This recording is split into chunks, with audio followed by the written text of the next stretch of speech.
Hey everybody, welcome to episode 70 of the Bonehead Podcast, where we talk all things Blood Bowl.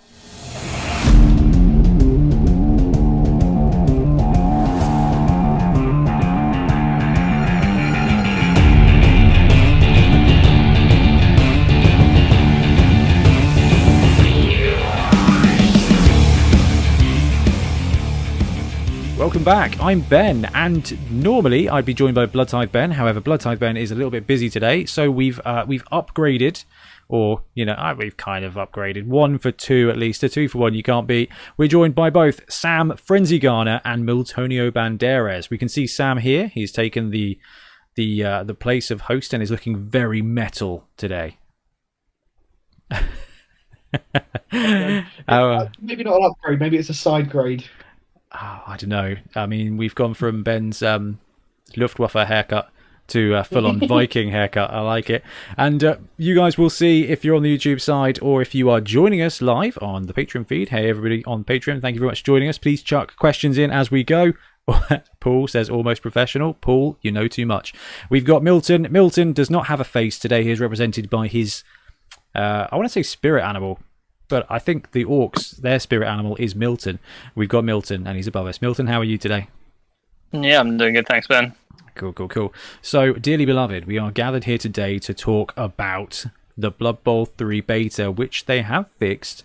So, what we're going to do is we'll do the usual. We'll have a look at some news. We'll have a look at some hobby bits. Then we'll talk Blood Bowl 3 beta. And then, because we've got a tournament coming up in not very long now at all. 3 weeks Saturday? 4 weeks, 3 weeks Saturday, we've got our first tournament of the year, and hopefully you guys are both coming. So what we can do is we can have a look at the build, we can chat some rosters, and we can just gush excitedly about tournaments that are coming up. So we will be right back.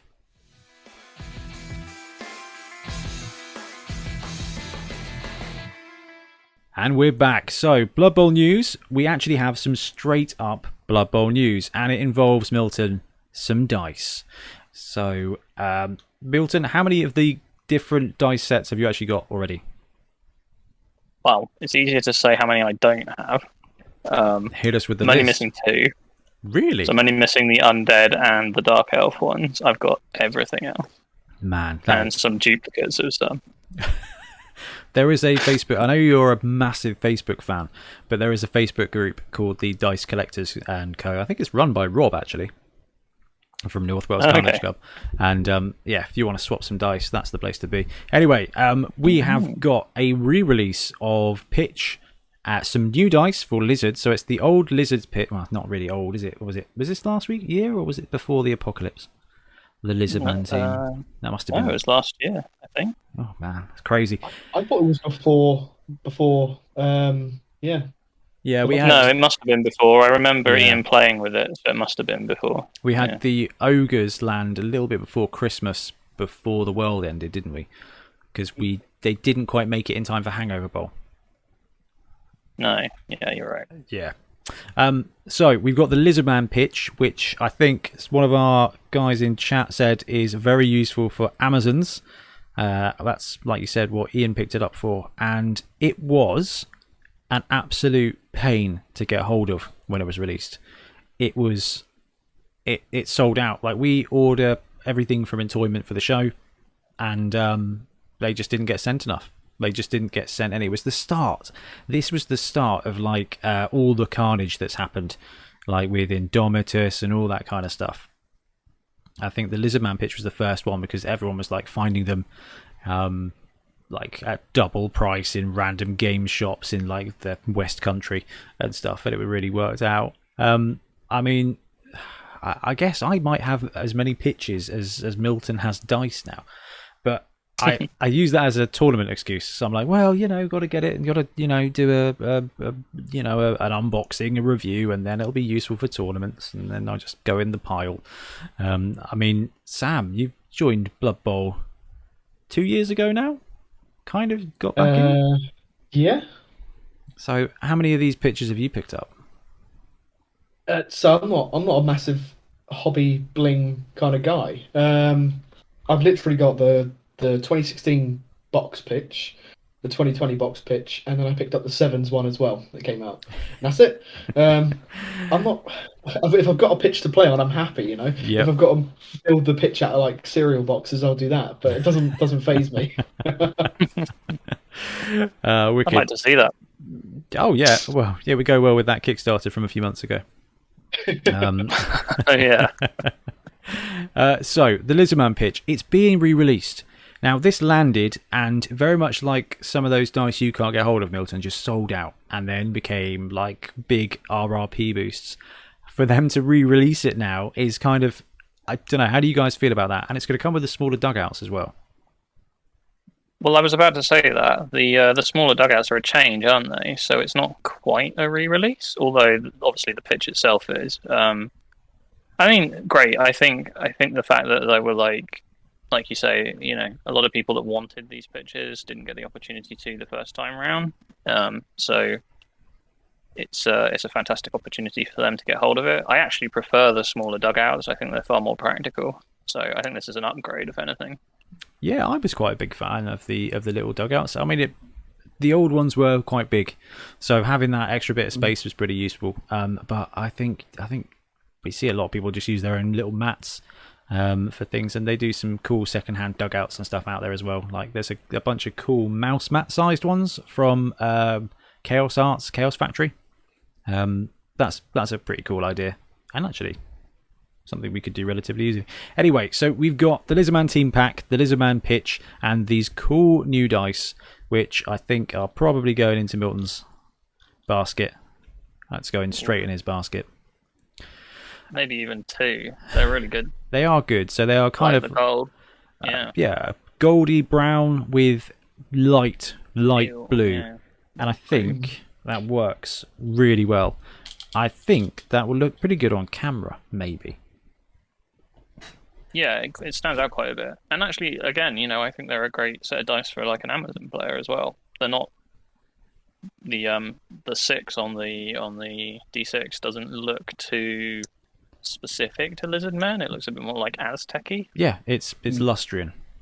It's got that. Yeah, it's got definitely. that jungly vibe. So yeah, this will be going for pre-order on Saturday. Then I think we'll see this be direct to shop, like the rest of the stuff that has been out recently. All the other pitches, like when they did the halflings and stuff like that, that was all just no shop. It was just Games Workshop only. So yeah, third-party places may not be able to get hold of this. So if you can, order through your friendly local gaming store, order through Entoyment if you're in the UK and they support us. But I'm not sure if you're going to be able to get hold of it that way around. So that's our Blood Bowl from Games Workshop, and there is really only one other bit kicking around at the moment, which is the skill rings for fantasy football. Now, I did a little video review of these because Enrico was nice enough to send a few files to test print, and once I'd finished messing up the printing, because I am over eager, shall we say, I get a bit excited, I actually printed a bunch of these out. I edited them to add magnets because everything is better with magnets. And I've got to say, guys, I am a big fan of these. They've basically got 4 slots all the way around, so it clips onto the base, and they're tight enough so that they can just pop onto the base, and it stays on, and then you have to put your thumb through the hole at the bottom to pop it off again, and it works beautifully. But they've got 4 little slots for up to 4 or 8 skills, and you can see on the actual Kickstarter page they've got like block, dodge, jump up, mighty blow. I genuinely think this is going to be so useful for tournaments. Like, I mean, Milton, you were talking about loom bands earlier, which is kind of like the old school tournament go-to. And Sam, I think when we played our game, we had a little chat about loom bands. When we played the Fumble game, I'm sure it came up. Well, the reason I was talking about the loom bands, and we'll come to this in a bit, is I've never really had a need for skill rings because I just give everything block anyway. So, but I've got a tournament I'm coming up to attend, which we can talk about in a bit. Absolutely. And there's an escalation on the skills, which means I'm going to definitely need to mark my players in some way. And so I've started looking into skill ring. Yeah, these look great. These are definitely a consideration. The one thing that has, like, for me is I'm also looking at getting some like face plates. Of course, if you get the plates for the bases, I'm not sure how these are going to gel too well with them. That is a very good point. So I've got I've used like little number plates for the dwarves from Grebo. They don't work with this. They don't work with this at all. So yeah, I think that's a really good shout out actually. But if you use transfers or anything like that, it works okay. In which case, yeah, then loom bands, or I think maybe is it Charlie? Maybe Charlie Victor does some like skill rings that go around it. But loom bands or elastic bands is a very reasonable way to do it, I think. I think these look great. I mean, they're very clear. Sometimes it's quite difficult, I think, with the skill rings to get all of the information you want on them, and I think there's a lot of room, a lot of space to get what you need on these. So I have yet to really get very many really players good option to survive long enough to have more than kind of 3 skills. So you can have the number at the front and then 3 skills around the side. I think especially for like a tournament, you're not often first of all going to have that many skills, and secondly, most rule sets stop you from stacking too high. But anyway, it's a cool Kickstarter. It is STL only, so I've had a few people say actually there's some on Etsy that you can get printed straight off the bat, and absolutely what this is for £22 is every skill and some base plates that have positional names and numbers and stuff like that. So this is like a couple of you in your club who've got 3D printers, like Sam's brother's now got one, and you've just got it sorted. Like, oh cool, your guy leveled up, what did he get? Block. Yeah, cool, we'll print out one. Or actually, because they are so small, I've just got a little Plano tray full of these little skill things. Here you go, mate, here's the block one, paint it up next week, paint it up ready for next week. And I can just see it being really effective. At least I'm hoping to bust this out at Wobble as we go, because it might be useful. But hey, when it comes to League, you've got numbers, haven't you? So you've got numbers, and the incremental skills makes it slightly easier, I think. For tournaments where you're going game, I guess that skill visibility is kind of better. I think it's great for your opponent too, because you don't want to be in that situation where people are asking questions, particularly with like new players. I was going to say these guys get bonus points for the subtitle. I've just seen it. It's just one ring to skill them all. Yeah, one ring to bring them all, and with Nuffle's blessing hit them. I know, it's cool. Enrico's a really nice guy as well. I'm really pleased they've smashed their goal. 3,156 against 344. Yes, it's not physical. Yes, you don't need them. But if you are the kind of player that likes to have this kind of stuff or just have it accessible, it's really solid. Yeah. It's really, really, really solid. Right, I think that is everything for Blood Bowl news. So we'll take a quick break, be back for hobby, then it's the big boy, Blood Bowl 3.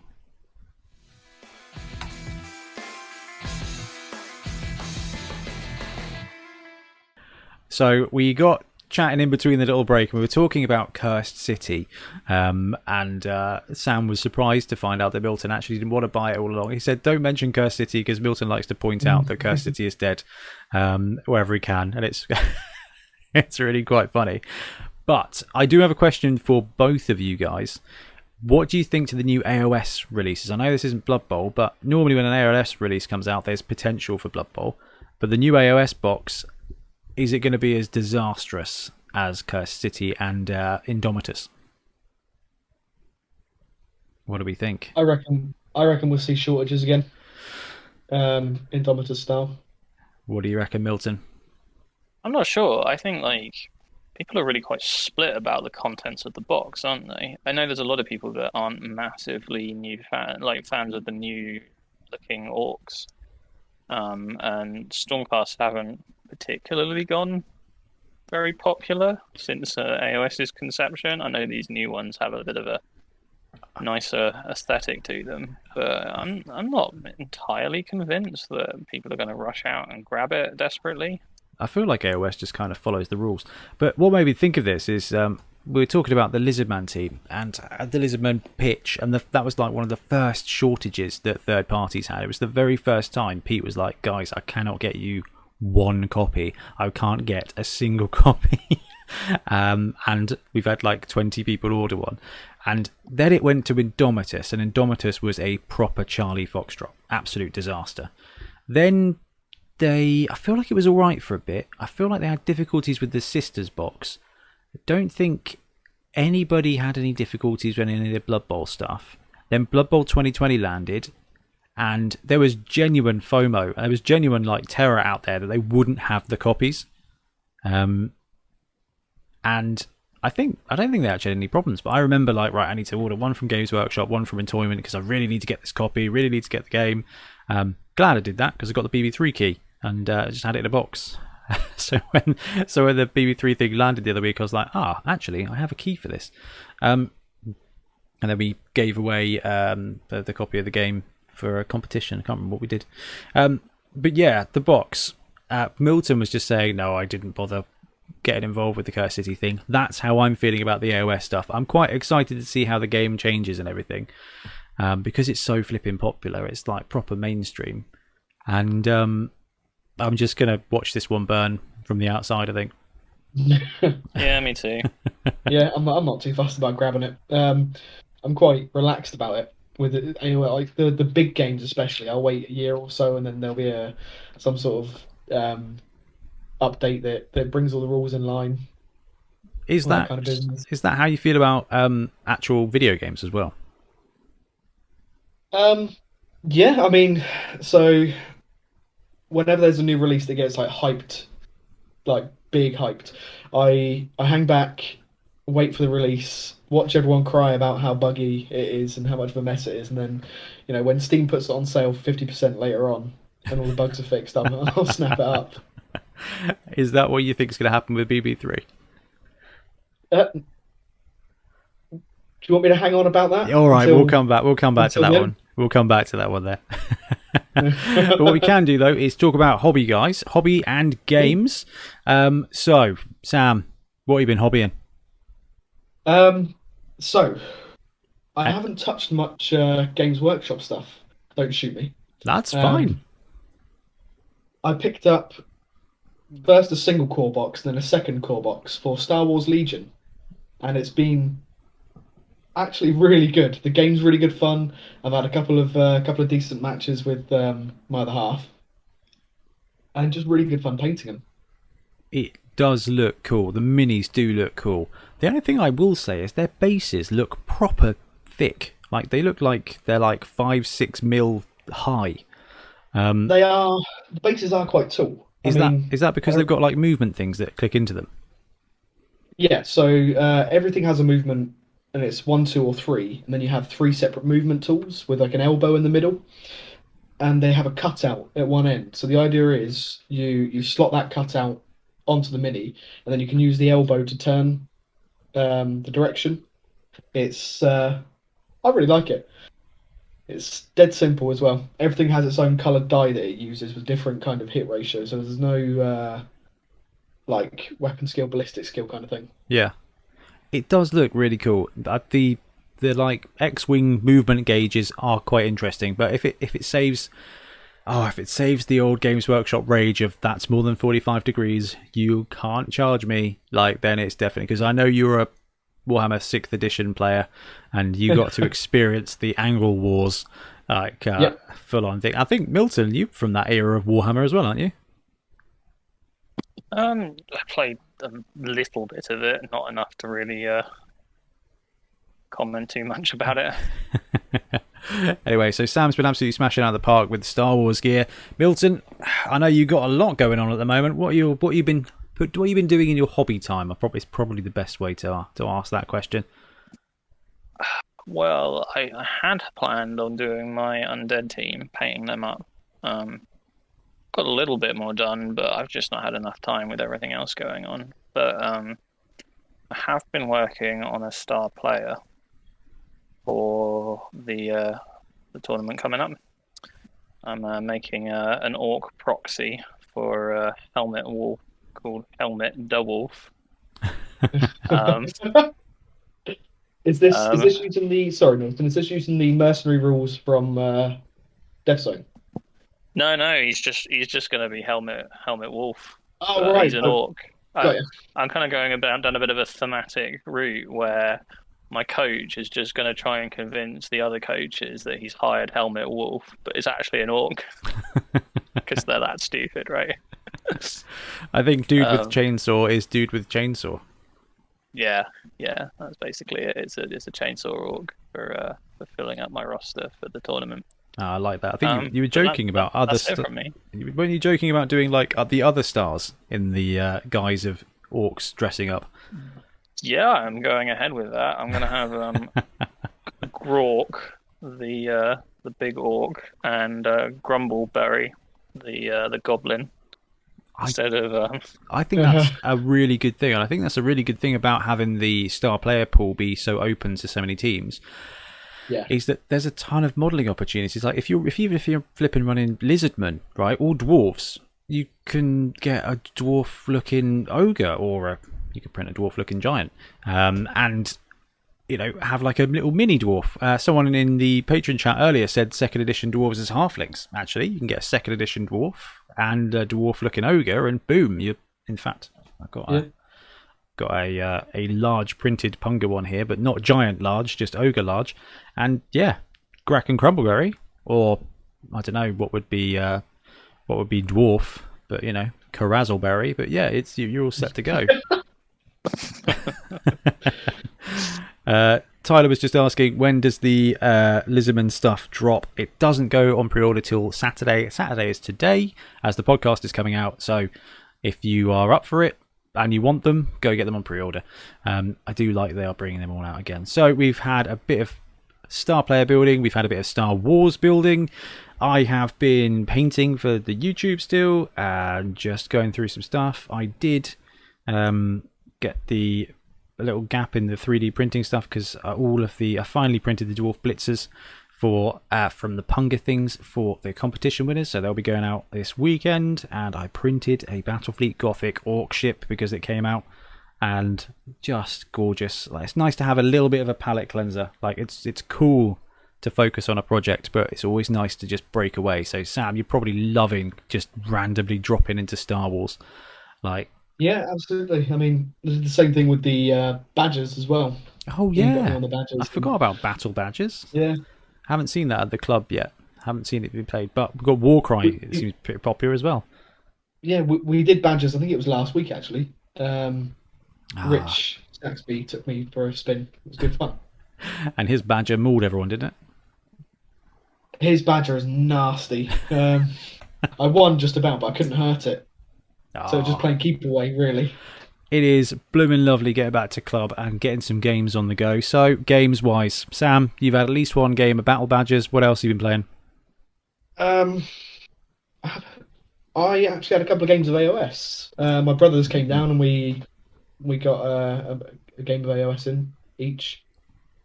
Loads of Cursed City. Been playing. Yeah. So you've been crushing it on your 2 weeks, man.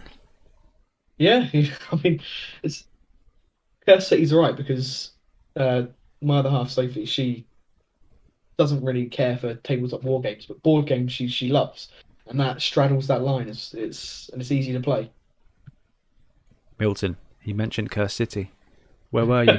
Where were you? Sorry, what was that? I'm not familiar with that game. I don't know what that. There it is. Tell me more. Such a burn. Right, games-wise, Milton, I know you've had at least one fumble game this week. How did that go? Yeah, I had a fumble game. That went well. It's possibly the craziest game of Blood Bowl I've ever played. I mean, that was bizarre. So it was our semi-final game for our fumble league. We've got secret teams on the go. It was me versus Bloodtide. I'm running Sons of Strongfells and he's running a Were team, and it was really, really bloody. I think there were 17 players off the pitch by the final turn. Oh man. Casualties on both sides. Yeah, absolutely insane. But I managed to clinch the win 1-0. And I've got to say, like, Ben played really well. I think he just got seriously unlucky. I think it was like turn 3 or something. He did a go for it with a werewolf that was carrying the ball into the end zone, and the werewolf tripped over and knocked himself out and dropped the ball, and then it just swung the other way. Man. And from there on in, it just went sort of really against him. But I mean, to be fair, I fought tooth and nail to bring it back because I had hardly any players left. And yeah, I think turn 16, I think I had 3 or 4 guys, and he had about 3 or 4 guys left. Are you back If up to your shark quota now, or are you stuck at 3? No, I'm at 3. I think for the final, Ian is intentionally going to starve me out of being able to. Well, I've got 4 on the roster. One of them's MNG, so can't afford another one. I can't afford another one. I got very lucky because my winnings on that game were 6, and it put me just enough to buy another shark. And so, it's going to be a 3-shark game if Ian doesn't buy anything, and I'm not going to get any inducements. But I've beaten him before, and I'm not going to. That is true. That is true. So give up without a fight. Gutted I missed that match, though. That sounded like an absolute bloodbath. Absolutely crazy. I was at work and I kept seeing the little updates come through, and yeah, man, that's absolutely crazy. So that's what you want though in the finals, is a really close game. Yeah, I think Ben, despite the loss, also really appreciated how crazy the game was, and as it progressed well into the second half, even though we had so few players on the pitch, because normally when there's that few players, your turns are taking a few seconds because you're not really having to think about what's happening. In this instance, it was the complete opposite. It became a seriously difficult game of chess, and all the positioning was the most important thing about the whole thing. At that point, though, everything matters. Now, thanks to Mr. Garner, I just bottomed out of the finals on a 2-game losing streak, starting with your flipping rugby boys, mate. Yeah, that was a weird game, wasn't it? That was. That game's on the channel, isn't it? It is, yeah. Our fumble match is on there between Sam's Talabek Troubadours and the Marienburg Minotaurs. And yeah, what was it? It was 1-0 in the end, wasn't it? 1-0, I think it was. Yeah, absolute opposite of Milton's semi-final, because there wasn't a single casualty, or I don't think there was even a knockout. Really, was there? I think I got away with it massively. It's really interesting though, because we had 2 different kind of spectrums of teams there, Milton with the Sharks and their Strength 5 Frenzy Claw, and then Blood Tithe with his 4 werewolves, 2 werebears, claw, frenzy. And then there's us with our we've got about 6 guys with block between us. It's going to be great. But dump off is really fun as a skill. That rugby team where everybody's got nerves of steel and dump off. This is old rules, so it's just a cheeky 3+ quick pass into places. It just means you have to base everyone. And it doesn't matter on a 3+, they're getting out of there, and it's been really cool. I mean, Trips also ran the team and was 100% done with them at the end of the league. How are you feeling about the rugby boys and the Four Nations team? So the first half of the league, I was done with them. I couldn't get them to work. They had no combat skills or anything like that. Once they got a bit of development, they were able to play a bit better. And the thing is, when dump off goes well, it works. And when it doesn't go well, it really puts you in a bad spot.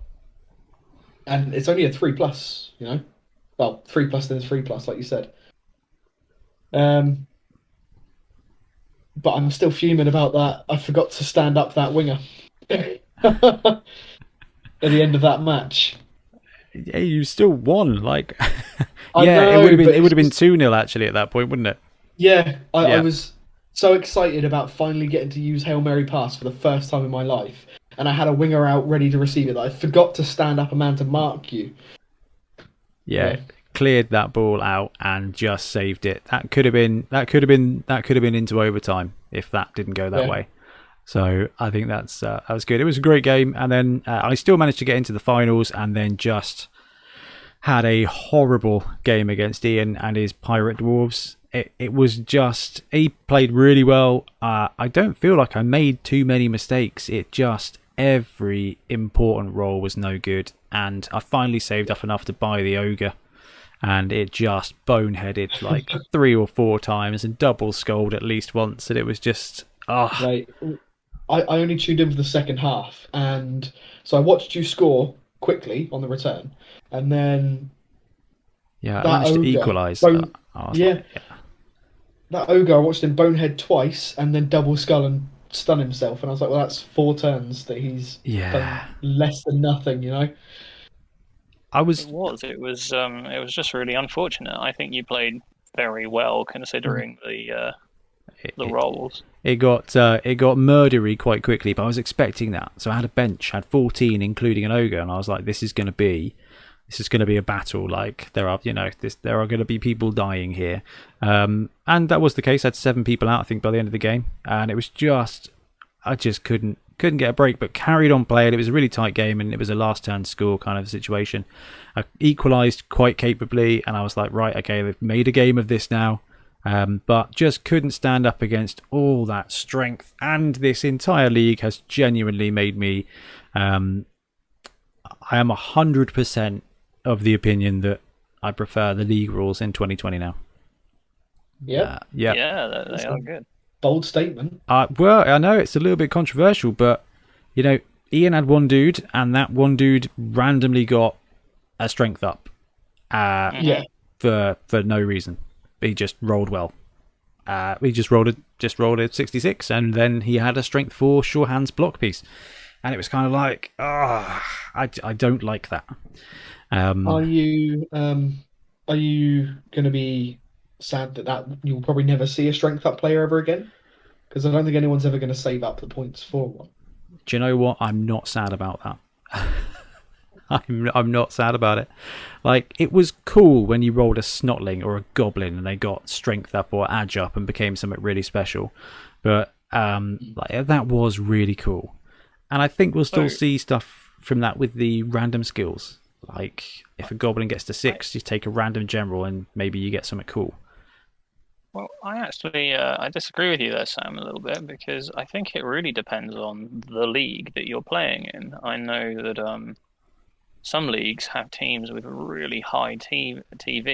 They're really developed teams. I know that at Wobble we have a slightly lower threshold, and people like to start new teams, and you see a lot of sort of between a mil 1.2 kind of level, maybe a little bit more than that.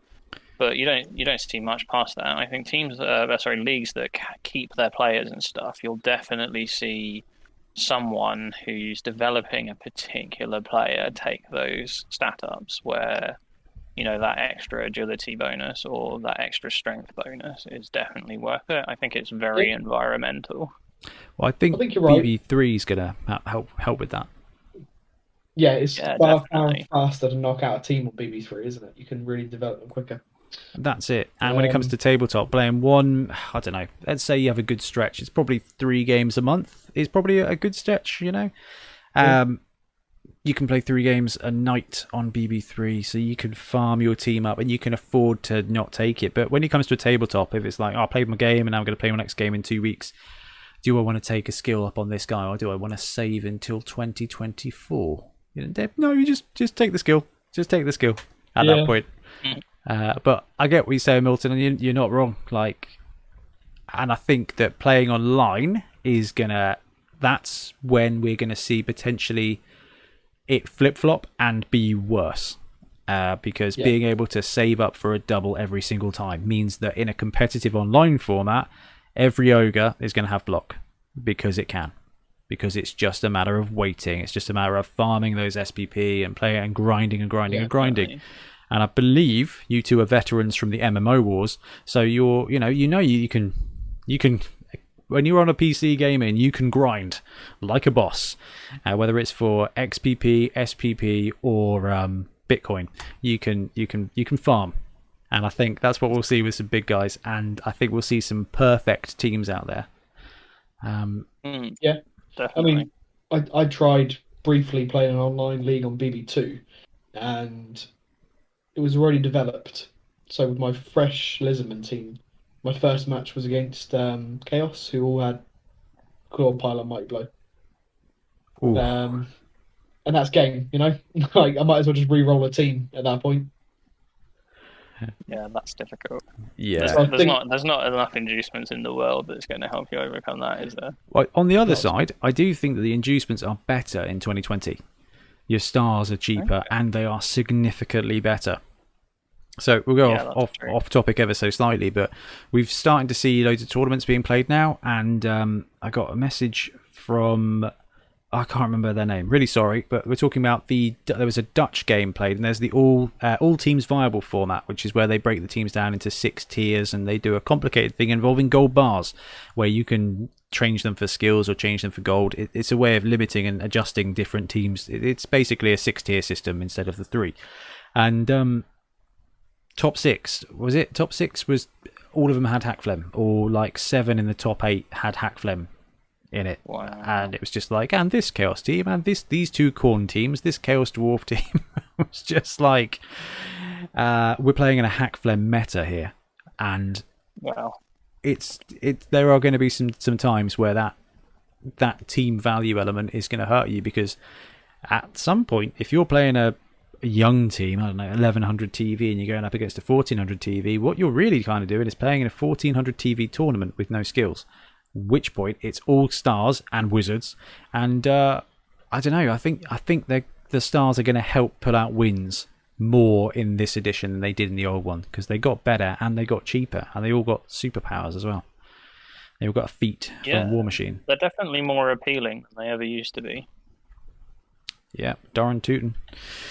Cool. Yeah, so got some Fumble on the go and got some BB3 on the go. So guys, if there's no other hobby bits, let's take a very quick break, and we'll be back to talk about the wonder of the Blood Bowl 3 beta.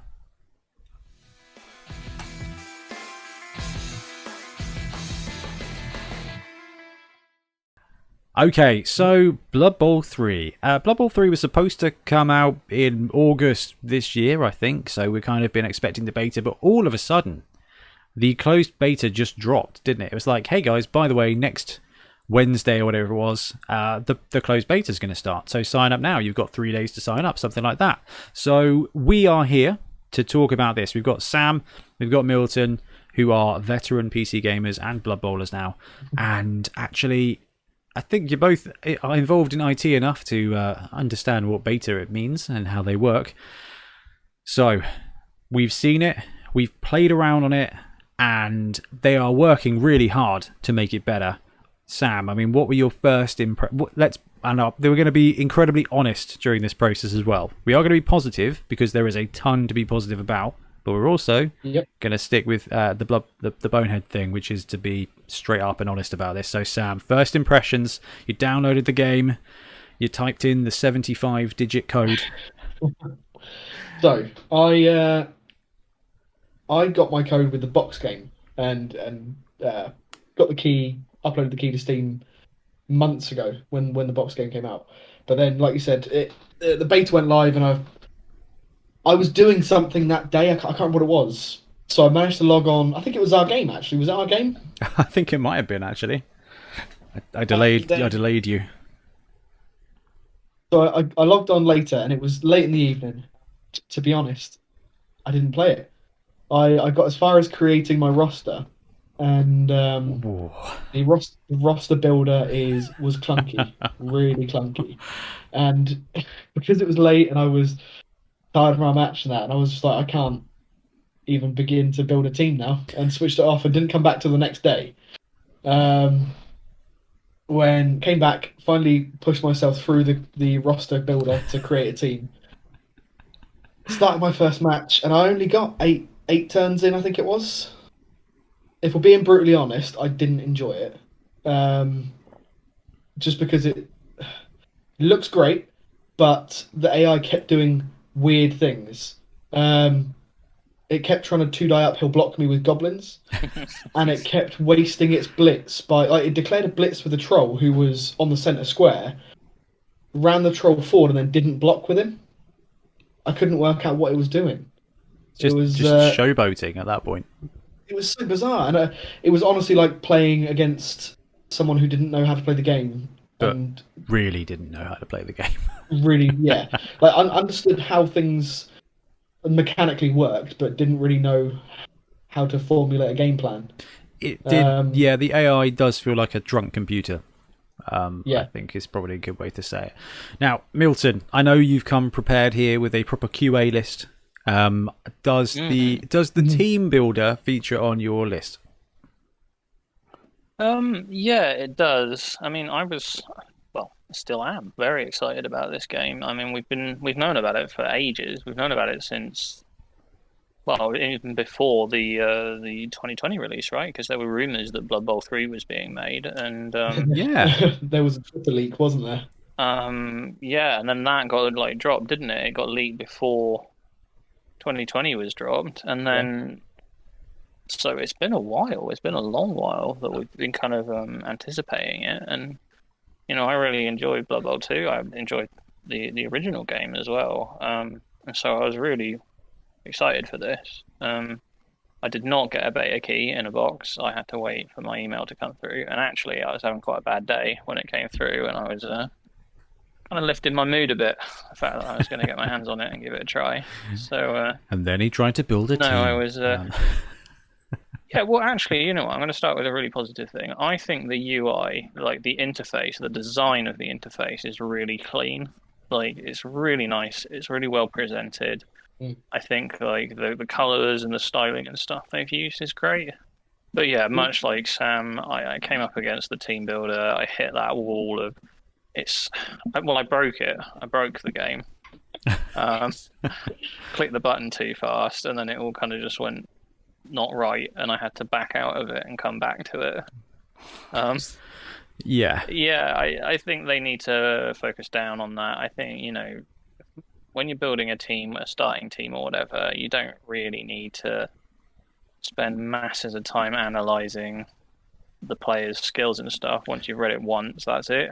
You just want to keep clicking it and adding it, or just a plus button or something. Just go watch YouTube for the team builds. Quick plug. But now the cool thing is that is it's basically an infinitely fixable thing, isn't it? And they've done a really good job with the kind of whether I say really good job, they've done a job, and I think it's positive with the recommended builds. Like, because not only does it say, do you want us to build your roster for you, but it says pick from one of these options. Now there's only like medium or something at the moment, but it does mean that they can have preset teams, which is going to be really useful for nobility, because there's going to be an ogre build and a non-ogre build. Those are basically the two ones, and I was really impressed because I clicked one of them and it was the nobility one, and it gave me the lineup I wanted, which was 2 blitzers, 2 throwers, 4 bodyguards, 2 rerolls. Like, it just gave me the proper lineup when I clicked on the auto thing. Sadly, it put 2 bodyguards right down the bottom and 2 bodyguards like in the middle, which really upset me. So like player 4 and 5 was a bodyguard, and then players 11 and 10 were bodyguards, and I was like, who is making this team? But outside of my OCD when it comes to numbering players, the big guys should be number 1 or 16, by the way. That's straight up the only way to do it. Outside of that, I thought it's gonna be fine. They're gonna be able to fix that real quick, and I really did like the color chooser. And as a thing, I mean, having the little mini palette and 8 different pages to scroll through to determine which of the exactly the same but differently named Games Workshop colors are difficult. It may be less than ideal, but it was wicked to choose your primary, your secondary, your tertiary colour, to choose through the classic Blood Bowl 2 team logos, which I thought was quite funny, where you're going through and building your actual team look. I really enjoyed that. It meant I could put the Marienburg Minotaurs in there. It meant I could build the Black Mountain Buccaneers as well. Got my mug, and it was cool. I like that. I like that a lot. I know it's not amazing, and I know it's not like groundbreaking, but I liked it. It was better than just clicking left or right to find out what kind of atrocious colour schemes someone thought would be worth the lols on Blood Bowl 2. You can kind of paint the models a little bit like, actually quite a lot bit like your tabletop things, and given that the sprites are as close to the models as I think you could get, it's pretty cool to see your tabletop team. It's like when was it Dawn of War when it first landed, and you could just spend ages customizing your chapter to make it look as badly painted as yours. Yeah. You know? Oh, I spent so much time in that. Yeah, and that's going to be awesome for online play.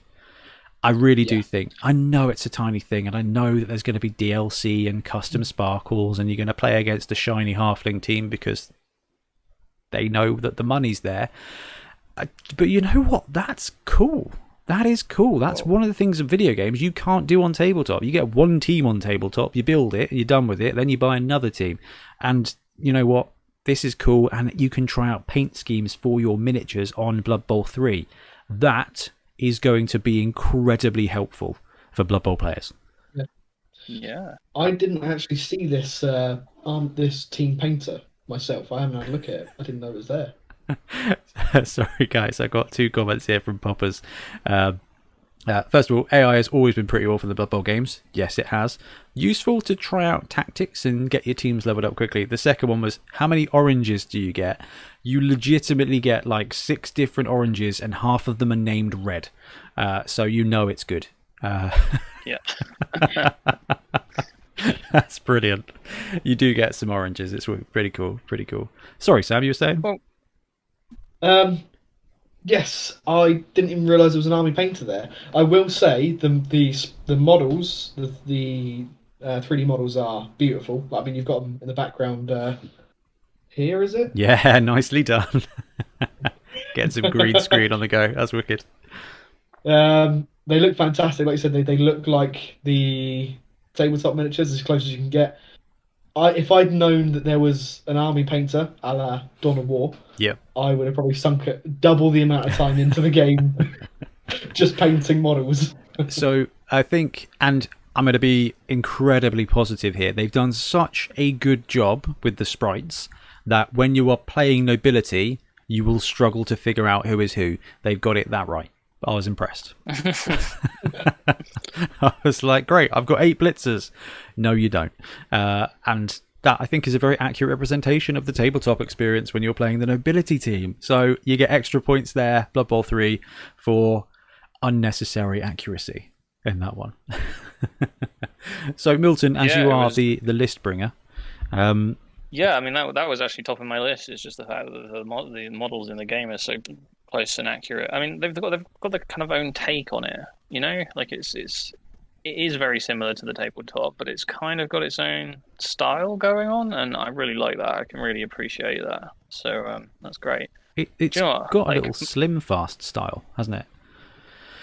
I'll address the AI thing, because actually I had the same experience. Well, I've had all of the games I played with it. I've had the same experience that Sam had, where the AI is just... Every single game I played with the Black Orcs against the AI, I have either pitch cleared or left them with one guy. Because they too tight. They've been sorting themselves out. But then I went onto the Steam page and I read the Steam page, and it actually explicitly states on there that the AI is currently in a really infantile state and it's awful. And so don't pay too much attention to it. That's perfectly fine. Like, this is deep beta, and the AI is this is clearly like placeholder. Like, they have clearly borrowed the AI from Command and Conquer 2, chucked it in this, and you're getting a bit of a Zerg rush. That you are getting Zerg rushed by thick skull goblins, and it's quite funny. But yeah, you're exactly right, Milton. Let's completely forgive them the AI for now, because we know that's going to get better. And you know what? Even if they drop it with no AI, the online stuff's going to be fine. Like, you know what the AI is like on Fumble? Exactly. Yeah, exactly. But you know what? I don't know whether you guys saw the hot seat mode. So you can actually play the game locally with someone. Yeah, you can. That's what I was. That's what I broke and all of that. But, earlier on today, when we were having the warm up. Although it did disconnect me after a few things. It is really cool. It means you can bust out the nobility versus the orcs and swap sides and play both. And it was it's good. It's really good for example, trying out different starter setup formations. So I haven't done the Black Orc video yet because I wanted to get some more Black Orc games in, and this is just allowing me to farm a load of different formations to try and get it just right. Now, the AI does not help, but when you're hot seating against yourself, it's so much quicker than tabletop. So it's been cool. Like that alone is really cool, and it's not something they got on Blood Bowl 2, I think. No, it's not. I'm a big fan of hot seat modes in games anyway. You know, because you may just want to play against someone who you're friends with, someone who's next to you. You know, Let's just chill out and play a game of Blood Bowl. Yeah. I mean, it's quite funny. Like, when was the last time you played a PC game next to somebody? Like there you go. That's great, Sam. That is good, because we grew up, we got into Games Factory and Multimedia Fusion, and we would spend hours building games and working through them, playing them together. Like me, Ian, and Lewis, like just huddled around a PC. And it's been so long since I've just chilled out at a PC with somebody else and we've co-opted through a game or just binged a game. Yeah. Console you do it, but PC I've not. And you know what? even This is cool. So yeah, that's a real nice segue into the next thing I wanted to discuss, which is all of us are playing this on the PC, but of course this game's going to be available on the console. And yeah, I mean, if you've got it on a TV, you've got a couple of controllers or whatever, and you're just sort of like sat chilling out on the sofa and playing this, you can do the hot swap mode, and you're I don't know whether the console version will have a different way of handling that, or whether it will be the same kind of thing. Obviously, because with a PC you tend to have just the one sort of controller. I don't know. I mean, there'll probably be options for using either the same controller or swapping or having two different ones. But that I can see being amazing. Do we know if there's going to be any crossplay? I think the rumor was that it was going to be cross-platform. That'd be really good. That would be amazing. I'm going to hold out on hope on that one. But I will take good online play for PC. I will absolutely take it being on consoles. Amazing A-star points if you can get PlayStation versus PC, because those are the two biggest BB2 communities. Like Xbox is up there as well, but it does seem to be the PS4 versus PC. There are two big competitors there. If it lands on the Switch, I'm going to be very happy. Because that would just be pretty cool. I can't imagine they'll get cross-platform using the Switch, because Nintendo make Games Workshop look like hippies when it comes to IP, don't they? So yeah. But actually, you know what? It's a perfect game for that cross-platform, and we've seen a huge rise in cross-platform gaming. Things like Fortnite and some of the other like really big popular titles at the moment are all cross-platform. So I hold out hope for that. I think it'll be amazing for the community. But, and this is one of the things, this is probably my biggest dislike about the game so far, is the click and hold menu for selecting action. I was going to bring this up as well. Thought about this quite a bit, and I think so. I'll explain it for those who haven't seen it. In order to action your player, there's a click and hold menu, which you click down, hold, and it gives you a wheel, and it gives you all the different things that you can do. So you've got your foul, your blitz, etc., etc. It's cumbersome. It's not particularly nice to use, and I know there have been a few bugs that they've kind of patched already around like the activation of like fouls and blitzing and stuff just kind of happening weird and random times. I have thought about this though, and I'm wondering if that is because they've designed this from the console angle. Now, I suspect that wheel is a lot easier to use if you've got like a D-pad or a stick where you can just swing around and select the one you want. On the PC though, I found it endlessly frustrating. Even if it was a right click, the menu comes up.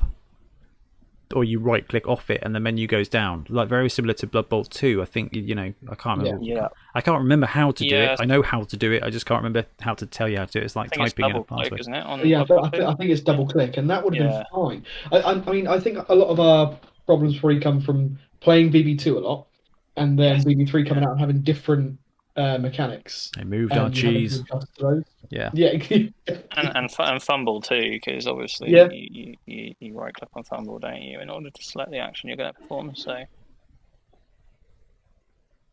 yeah, that's probably my biggest thing about it at the moment. And if that's the biggest thing about it, then I think it's got a lot going for it. Now, I was going to mention the fact that it's not just the players that are superb character models. Now, we've seen a really cool orc apothecary. The stadium looks incredible. They're so much better than the Blood Bowl 2 ones. It's so immersive, really atmospheric. Love the giant like Cabal Vision portal that's sort of like sat above the pitch. Yeah, I kind of like the first thing I noticed about like when I got into a game was just how Blood Bowly it felt. I felt like I was there in a stadium. The insanity that is Blood Bowl was all around me. I've got Bob and Jim in my ears. And, Yeah, it's just really love that. really cool. It's so immersive. It looks really good.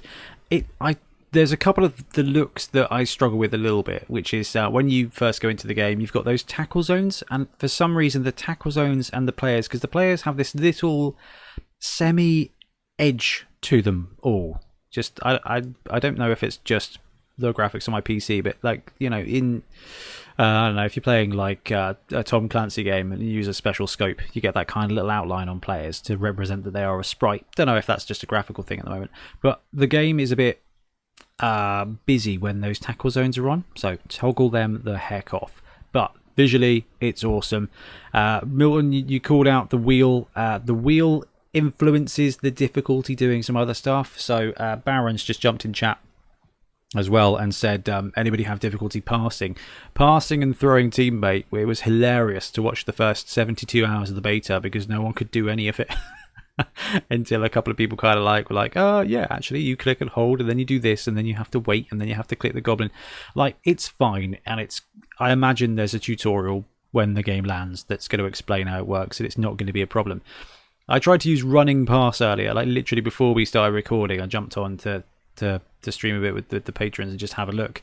I did the hot seat mode and I tried to do the pass, and it's the good thing is, like, it's a menu option, right?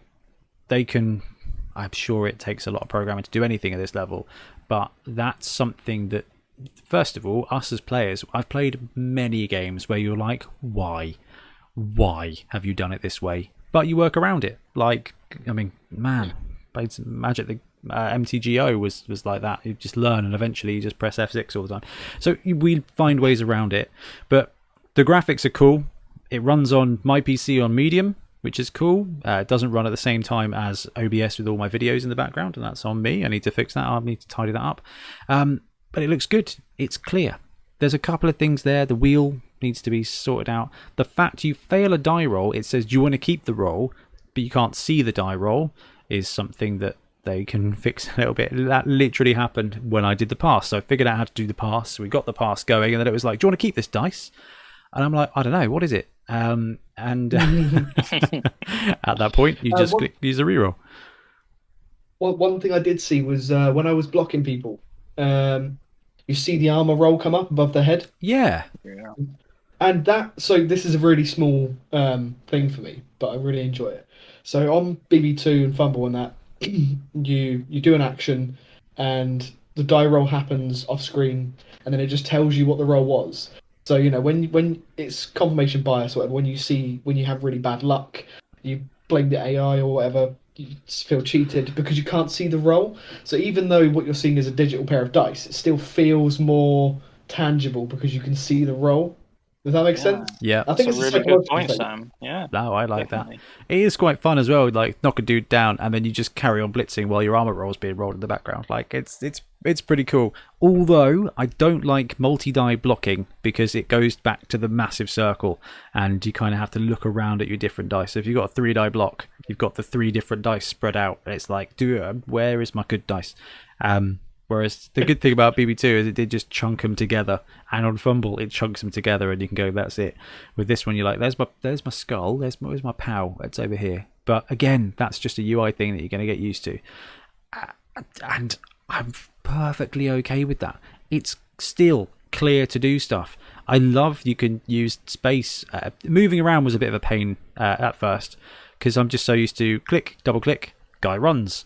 For some reason, it doesn't always work like with this. So it's click, double click, click lots, eventually it moves, or you just smash the space bar and they go and move. And there's some stuff like that I actually thought was really good because I started chaining movement together. I was like, right, you're going to go there, click space, click this dude, right, yeah, he's going to go there, click space, and it started the flow. I was like, oh my god, I'm getting my micro back.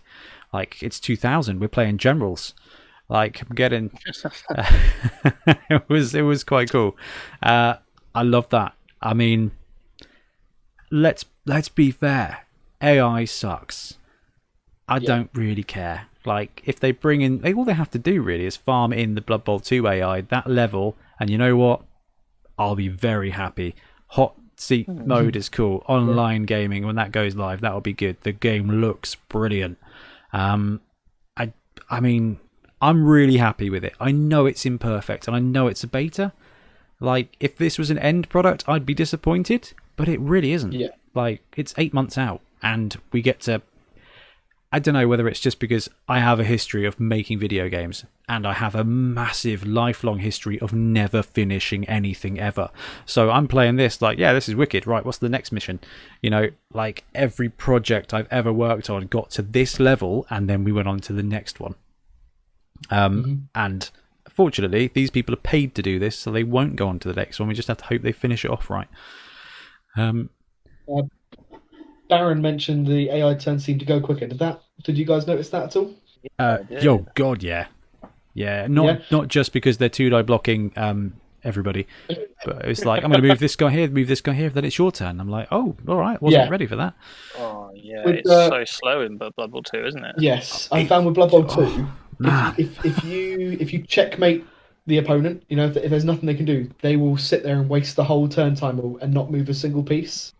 You ever noticed that? Oh yeah, man. Oh, yeah. I've been absolutely hooning it through Blood Bowl 2, trying out different setups and stuff like that recently.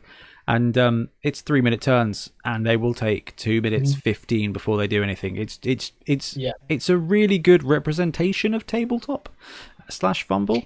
But I'm like, come on, you're a PC, let's farm a quick game. So I think this is why Rich Saxby just absolutely loves 1-minute turn leagues and stuff like that. It's because the PC just goes straight into it. And I need to do that for my stuff.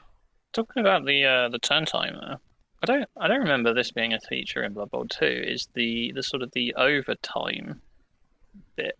Oh, that's straight out of Arena. I like that.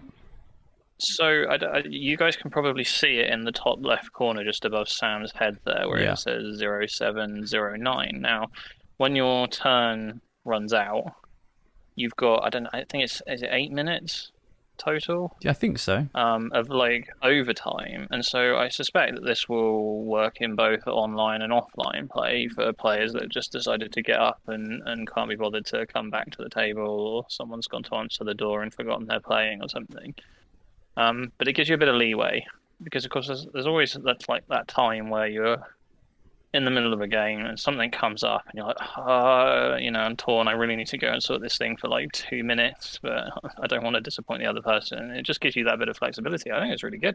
What is this? Sorry, I've not encountered it. Is this you have a clock which runs down after you time out? Yeah. Sam's just showing off how fast he plays there. That's it's across the whole game. You just have that 8 minutes, and like you can burn through it all in one turn or across all 16 turns. But it gives you that extra little bit of time if you need it. I like it, but I think if you come up against someone, like you said, who doesn't want to play anymore online, waiting out an 8-minute stop clock for them to time out is not going to be fun. That's true. Yeah. I don't think it's if they like time, I don't know, I guess 8 minutes across a whole game, if they're going with 2-minute timers, and BB2 used to be 3 minute, we save 8 minutes, that's something. But I don't know, I think I like it as a start, like what they're doing. I think it is quite cool because, and if they make this customizable for tournaments, you could turn the turn time down and play solely using the overtime clock. Say, guys, this is going to be a 60-minute each game. Like, here's your overtime. I mean, technically, you can just do that using 2 minute a turn and then a 28-minute clock. But you know what I mean? Like, you can blitz that through, and then you can guarantee a game in 2 hours, which I think is really good. Milton, that is a sneaky, real big win there, actually. Yeah, I think the settings will be a huge thing around it. Whether you can turn it off, turn it on, change it. So we'll see. But yeah, I'm a fan of it. I can appreciate why people might not be, but I think sometimes you just gotta go to the toilet or do something different. Well, like you said, we do this in Fumble. Like, the good thing about Fumble is you can just quickly type in their BRB and everything's fine, and you have a little chat about it. So that's always going to be an issue when it comes to online play. What they've done here is create an impersonal override that is just going to be neutral and the same for everyone for an environment. And this is what Magic the Gathering Arena kind of does as well. They've got little ropes that come up, and you only have so many, which is essentially the same thing here as the overtime. Ooh, we've got flickering of lights. We had a power cut earlier, so if this does drop out, I'm sorry. No, we're okay. We're okay. It's the end of the world. It's got that vibe today. Yeah, I like that. I think that's cool. So I do have one question for you, and it is a negative question. Of this stuff, what do you think? I mean, let me rephrase this. I'm looking at a load of this thing, and I'm thinking, yeah, they're going to fix that in 6 months. It's going to be fine. What is there anything there you're like, I don't like that quite so much? I don't think there's anything that's not fixable which I dislike. You know what I mean? So with like you said, the roster builder and stuff being clunky, things like that, the AI being slow or non-existent, that kind of stuff is going to get fixed. There's nothing about it which I dislike. But then it's just Blood Bowl at the end of the day. How can they mess it up, I agree. I mean, Milton, what about you? Is there anything there you're like, I don't like that and I wish they hadn't gone that way? Particularly. I mean, the one thing I really want out of the game. So I don't know if the online play is working. I'm assuming it's not. I tried to join, and it just sat there ticking by. But it does give you the menu, and the thing that wound me up more than anything in Blood Bowl 2 was when I went to try and find a game online, A, it would not tell me how many people were available to play with me, and B, it sits there on that 5-minute timer where it's like you both have to be in the queue at the same time where it ticks out and ticks down. Yeah. Personally, I feel myself, and I think most people will find themselves playing online. And it would be really, really nice to have some indication as to whether or not there are other people searching for a game. And if it's still going to do that 5-minute tick thing, if there's someone else like looking for a game, whether it can match you sooner or it can kind of like give you some degree of indication as to when that's going to happen. So you're not just sort of sat there wondering. I mean, you could sit there all day with the search on and not end up playing anyone. Yeah. Fumble so actually has that really feature. Hope they put some improvement there. Which is quite cool. I hope they do that as well. I think you're right. That was something that definitely. Actually, one of the guys in chat asked us earlier about whether or not we're going to run some Bonehead leagues, and we're saying actually now BB3 hasn't come until way in advance. We can probably get a couple of Fumble leagues on the go while we're waiting. But we tried the Blood Bowl 2 one, and just you need a massive player base, or I mean, we had like 50 players, but still you have to arrange your games beforehand. Paul in chat says, I played one game online, took a few minutes to find an opponent and lost connection at halftime. Yeah, I actually haven't played a game the entire way. I've always lost. I think I've played one turn in the second half before I've lost connection and timed out. But again, it's a beta. This is a proof of concept more than anything right now. Like, I'm fine with that. If the British military can buy a bunch of wheeled vehicles whose wheels don't work, we are okay with a game that currently doesn't play when it's not been released yet. Design wise, the wheel, just fix that. Just let me click once and let the wheel stay there. I don't want to click hold. I can't be trusted with that much interaction while I'm trying to figure out where stuff is.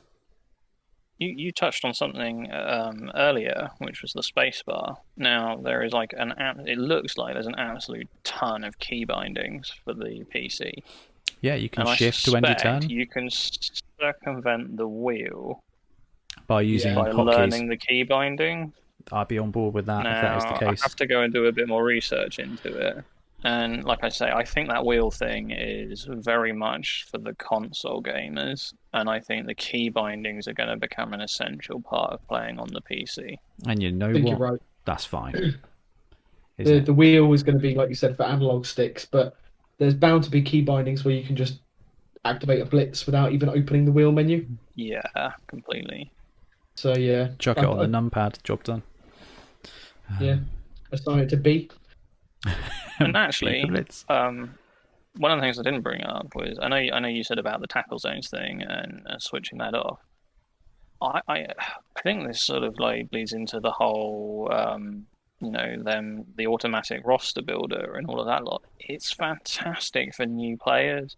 Maybe people who have never experienced playing on the tabletop, or they're just video gamers and they've seen like this come out and they want to get into it and they want to try and understand it. Right, like, you are really right, and I'm going to jump on that, man, because those of you out there who started with Blood Bowl 2 and then came to play tabletop, or for example Ben, when he first started playing Fumble and had to sequence the turn correctly, as in click this guy, select pass, then do stuff, rather than just BB2, which is just run around, do stuff. BB3 works the same as Fumble. You have to declare a pass at the beginning to do stuff. You have to declare a blitz at the beginning, which is obviously... You didn't have to do that in Blood Bowl 2 either. You just had to be moving and choose a dude to punch while you're moving. Actually, this is going to help with people learning to play the tabletop version, because it's just going to be second nature. And I think we saw Blood Bowl 2. No, to be fair, when you're playing casual, it doesn't matter so much. But if you fail your blitz, your turn's over anyway. It doesn't really matter if you didn't declare it. I just think it's going to be it's going to help save issues on the tabletop potentially, or at least if you go to Fumble, it's going to help. I kind of wish I'd had it for like Blood Bowl and Blood Bowl 2, because I still get confused by tackle zones sometimes, and I've been playing far too long to do that. But it's true, like sometimes I'm just like looking at claim it's a the crazy sort of scrums that I create, and I'm just like, what is going on here? That's right. The amount of times on Blood Bowl 2 when I've tried to move a player and not realised he's already stood in a tackle zone, and just All right, that's fair. Yeah, that is fair. That is fair. Great. There's a lot of cool stuff. Normally, if you're playing... Sorry, Sam. That's all right. I was going to say, normally, if you're playing across from someone and you go to move something, they'll warn you. Yeah. You know? Yeah. That will require a dodge. Ooh, that's going to be a dodge, the mate. computer won't. Yeah. Yeah. But the computer won't do that. Yeah. So, Blood Bowl 2, you stand someone up and move him, and he trips over, and you're like, he was in a tackle zone the whole time. Yeah. Flip. So, yeah, that did that wrong. Yeah, cool. I mean, I'm a big fan of what I'm seeing so far. There is one thing I am a little bit worried about potentially, which is the DLC future of this. I mean, Sam, I know you're a Warhammer Total War general now, and the DLC. I mean, we've got 20. How many teams have we got actually out? 21 Games Workshop teams out with miniatures. Are we going to see those be the first batch? And when they release the others, how long is it going to take to keep up? If I remember rightly, with Blood Bowl 2, they did packs, didn't they? So you had a pack. I think they'll do exactly the same thing here. And I'm probably going to wait until the Chaos Edition comes out. Like the Blood Bowl Chaos Edition or Legendary Edition, whichever one it is. Yeah. And get all the teams in one go, because I'm not up for... I did the same thing with Gladius. You ever play Gladius? The Warhammer Civilization game? No. And when I looked at... So, Sid Meier's Civilization? Yeah. It basically 40k that. Oh, the 40k one, yes. With their little... That's right, yeah. Eldar floaty boats. Yeah. So I got that on sale, bought the base game on sale, and played it for a bit. And I was like, it's a quite bare bones game. And then realised that in order to play any other faction but Space Marines, you had to buy the unit pack. And then when I actually looked at all of it was like £100 worth of game. Like if you wanted to I wasn't up for that. Yeah, it's interesting, isn't it? Like, I don't know. It's the classic adage is you can easily get somebody to spend £1 a day, but you can't get them to spend £30 a month. Yeah. And I think DLC content's always going to be I think the game's going to launch with 12 teams, I think is what they said. So we are going to see... Fine. Yeah, that should be plenty. I mean... We had the... might shed a tear if they don't have orcs. Oh, well, they might not because they've got Black Orcs. I reckon humans and orcs will be DLC.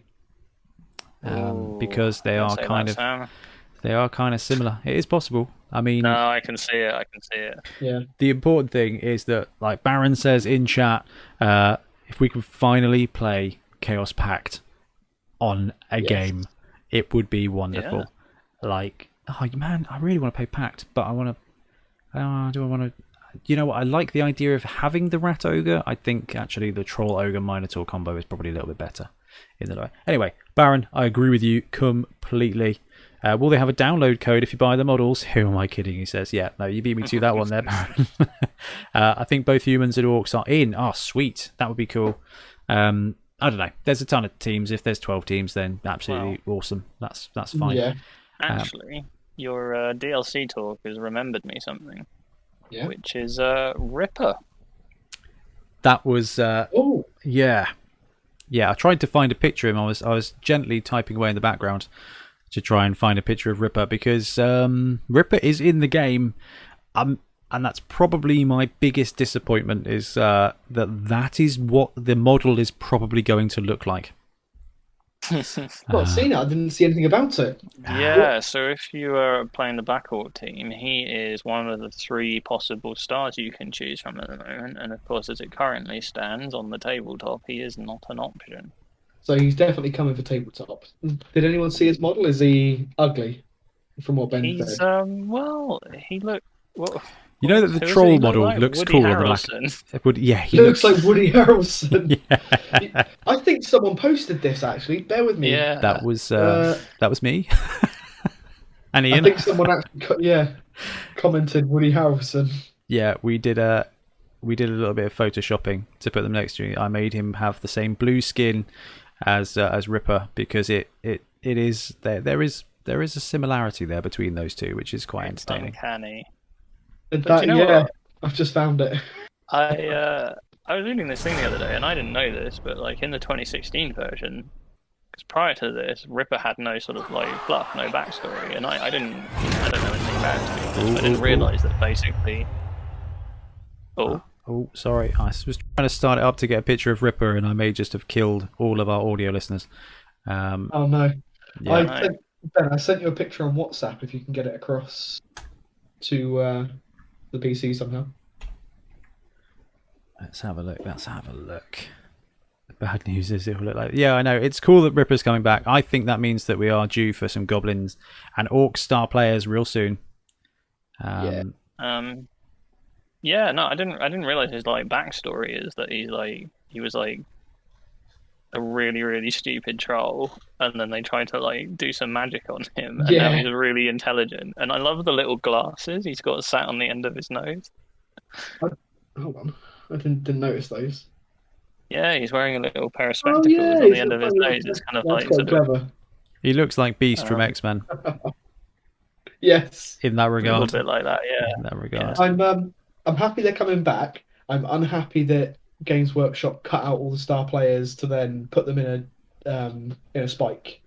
Now, are they talking about the Blood Bowl 3 or just about Blood Bowl 2020?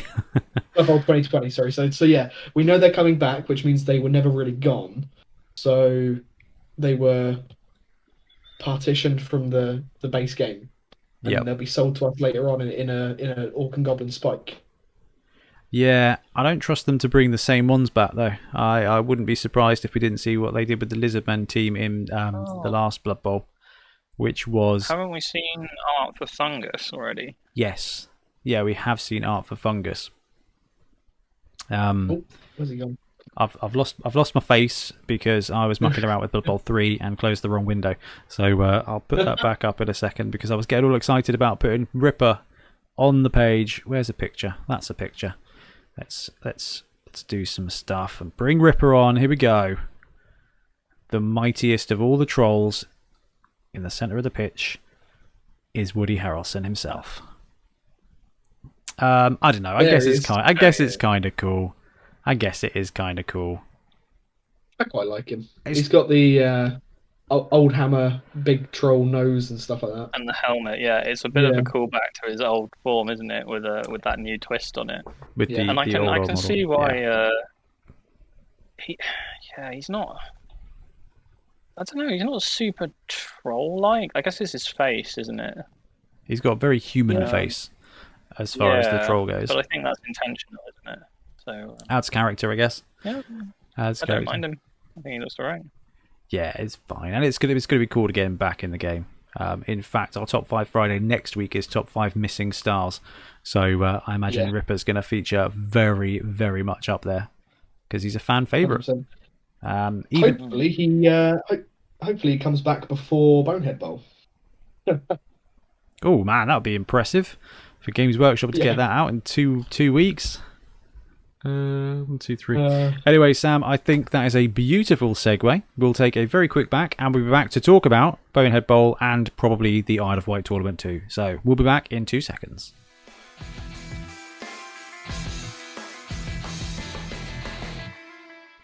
Okay, so tournaments are back on. We don't know what Boris is going to say on Monday, but we're assuming that we can continue to do so safely. So we are going to plug ahead with that. The first tournament we've got coming up soon is Bonehead Bowl on the 3rd of July. Now, we've talked about this a couple of times, but because we've got a tournament coming up, we like to do a preview. We've got Sam and Milton. I think you guys are both coming? Yeah. Yes, I have. I need to double check that I'm not working, but I'll be booking it off if I am rotated on. Fantastic. I've already booked ahead. So it's the first tournament this year. The last tournament we had was Mega Bowl, which was quite a laugh. But because of the COVID restrictions, we had to play in pods of 4 or 6. Not going to be the case, assuming everything is fine. So we get a proper 24-person Swiss tournament of magic goodness, and I'm so excited. It is a pretty straight up format though, and that's what I wanted to chat with you guys about. So I've been doing the tournament Tuesdays and the monthly metas to look at what tournament formats are out there, and there's a few archetypes that are coming out. Ours is quite a simple archetype. So build order is standard teams, all of them, including the NAF teams, 1100 team value, okay, which is league level, a bit more than league, with 3 different skill sets allowed. Tier 1 gets 4 primary, Tier 2 gets 4 primary and 1 secondary that they can swap for a primary, and Tier 3 gets 4 and 2 secondaries that they can swap for a primary. Nobody can stack skills. It's just 1 skill, and star players can't be given skills. There are no other restrictions. So basically, if you're running a Tier 2 team, you get an extra double. If you're running a Tier 3 team, you get 2 extra doubles. Now, the reason we went for quite a simple format like that is because, guys, we've had Blood Bowl 2020 since last November now, and it's been 8 months. Sam, how many tabletop games for Blood Bowl 2020 you played? It's called Tabletop Games. I think it was 1, and I think it was against you. Yeah. We did My Goblins against Black Orcs. Oh, yes, we did. Oh, that was great. Milton, how many tabletop Blood Bowl 2020 games have you played? I've had 2, one of them this week. So, yeah, I've had one against Simon, which was a practice game for this tournament, and I had one against Kevin on Tuesday, which was good fun too. So that's my point. We're all pretty invested in Blood Bowl, but we've got a tournament coming up in 3 weeks, and the amount of tabletop games we've actually had isn't massive. So I think keeping these teams to relatively low team value with relatively low skills is going to help people get back into the groove of it. Only having 4 or 5 skills to track with your opponent's team with a team that I think is going to be quite similar to League. I mean, I don't know. That was what our angle was. I mean, Sam, do you think that's going to be useful for players who are coming back to the tabletop? Yes, I think it's going to be useful for all of us, to be honest. Because there's no other way we can play 2020 at the moment. Yeah, but I mean you're right. I mean there's tabletop simulator and stuff like that, but like this is it. We're back to tournaments now, and I wanted it to be a relatively gentle one. Now, it is a bit restrictive when it comes to team building. You can't do anything fancy. But I think what this is going to give. I mean, Milton, do you think how much different do you think a 1100 TV with 4 or 5 skills is going to be from a middle of the league team? You know, a league team after a few weeks. I don't know. Well, probably not a lot different from what I'm used to playing. For me, anyway. Yeah, because it's just block on everybody. I might do that for my team, actually, just give everyone a block. Well, you know what? Like, I think because of the skill up changes in a league format, a lot of people are going to be taking that random stat up for fun because it's new and they're interested in how that is going to pan out and stuff. And so I think we're going to see very, very different league teams at that value to tournament teams. Yeah, the tournaments are going to be very tailored. Yeah, so we're going for a simple one because a tournament is a great way to trial out a team. You kind of get to try some perfect combos and things like that. So we went with the low end. So missed this bit out. It's 3 games. 3 games in one day. Standard kind of tournament scoring. We'll have a ton of prizes because we haven't had tournaments for a while. We'll have the standard in between rounds spot prizes and things like that. But we're getting excited for it. What are you guys planning on running? Now, this is planning because we've still got several weeks till the tournament, so this could completely change. But what's on the tabletop for you guys for this? Milton, you want to go first? Yeah, I can go first. So mine has changed drastically. I think when I first sort of signed up for this tournament, I was looking at taking my Underworld team, but I also hadn't planned on moving house. So that's fair.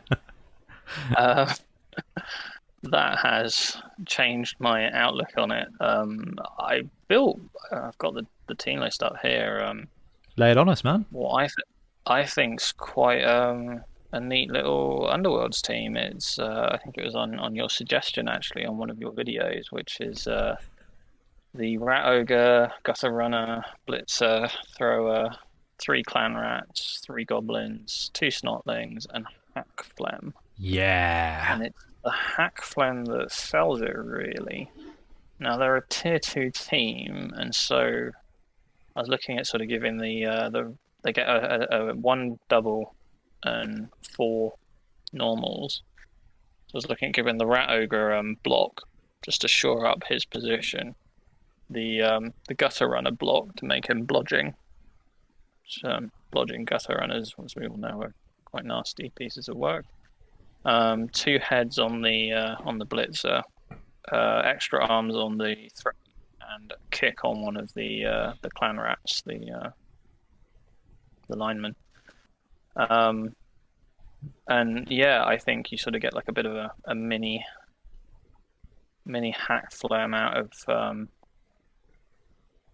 the positionals by combining 2 of them up, and him on his own is just insane. As you mentioned previously, he's obviously very strong in the meta at the moment. Yeah, him and Cheney do all the kind of edge heavy lifting. I'm sorry, I got distracted by Ryan, who's pointed out that my house is haunted, mate, which would explain all the nonsense that's going on today. What double skill are you going for? Sorry.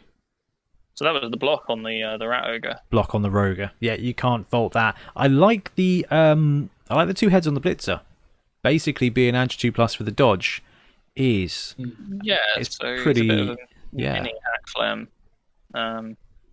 Does Skaven get mutations on singles or doubles? Doubles for the Skaven team, but the beautiful thing about Underworld is its mutations for primary everywhere. Cool. Yeah.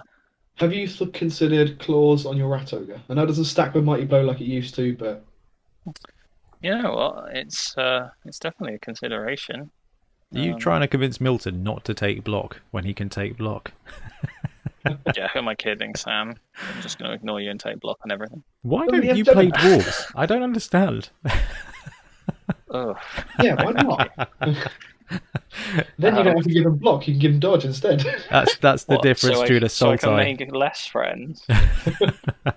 It's more fun to take orcs and make them dwarves first. But But yeah, no. that came with 3 rerolls as well. So Underworld are really- strong. That is a strong roster, man. A Raging Roger with a couple of Snotlings to feed away. 2 Gutter Runners, one of them strength 3 with +1 to everything. A cheeky 2+ dodging Blitzer, not with dodge, but he's got block. And then the extra arms on the thrower, giving him a +1 to the pickup. Man, that's 2+ Yeah, with really good. That's really good. That's really, really, really good. The only other thing I might thing say is instead of the extra arms, you might think about Big Hand instead. yeah, Because that's not a 3+ bad shout. with a reroll is 89%, 2+ with a reroll is 97%, but that will drastically drop. This way, you can just 3++ a ball in any number of tackle zones, and that could be useful. It could be useful. Obviously, the 2+ is just the golden roll, isn't it? So Yeah, I mean, I mean, I've got the team; it's built, but I don't like going to a tournament without a painted team. I know it's not a necessity, but I kind of feel like you will not be alone. a lot of people come and they put in a lot of effort at the tournaments, and we've seen some absolutely incredible stuff. I can't wait to see some of these teams. I'm not dismissing the people that want to come and play and aren't that into the hobby. It's a board game. I know I can paint, and I feel like I should paint. And if I haven't painted the team, I'm embarrassed with myself. I guarantee so, about a third of the teams there will be unpainted. Not because people haven't had the time or any of that, but because this is like the first tournament in forever, and we've had nothing really to do for the last 9 months except brew up rosters. And then, oh my god, I got to choose one of these teams because Milton, Underworld, really exciting. I know you were also really excited about Undead and Orcs, and I consider you to be quite a calm coach who's not particularly flighty. But you've got 3. All the other people that aren't as well controlled and a little bit Vulcan as you, they're gonna have like 13 or 40, like Paul in the chat. do you know what I think? My the biggest disappointment about me not running the Underworld team is I'd like the names that I'd come up with. So I've built all the roster and everything, and I've called them fiends, like friends, with the dots in between, but without the R. And I've got Fleabee and Chandler and Rachel and Chloe and Veronica. Oh man! And I'll have to bring them out sometime. But yeah, that's such a brilliant team. But yeah, I'm just not going to have them ready in time. And so, like I said earlier about my hobbying, I was looking at bringing the Undead team. Who I've had literally no luck with. I don't think I've ever won a game playing Undead. I must have played about 10 or so now. I don't think I've won a single one of them. Should we, Sam, should we tell him the story of the gyms, Lewis's Undead team? Oh. You were there. You saw it. For Fobble Wobble. For Fobble Wobble. Inappropriate Lewis, had been running Undead for a season and a half and legitimately had never won a game. So we go to this team tournament and we're like, guys, what are you going to take? And Sam's like, what do you think I'm going to take? And we're like, yeah, of course, corn, yeah. Just won a tournament with it. Makes a lot of sense there. Ian's like, well, Amazons, like, let's power game. Ben's like, I like elves, but I like to be different. So he ran high elves.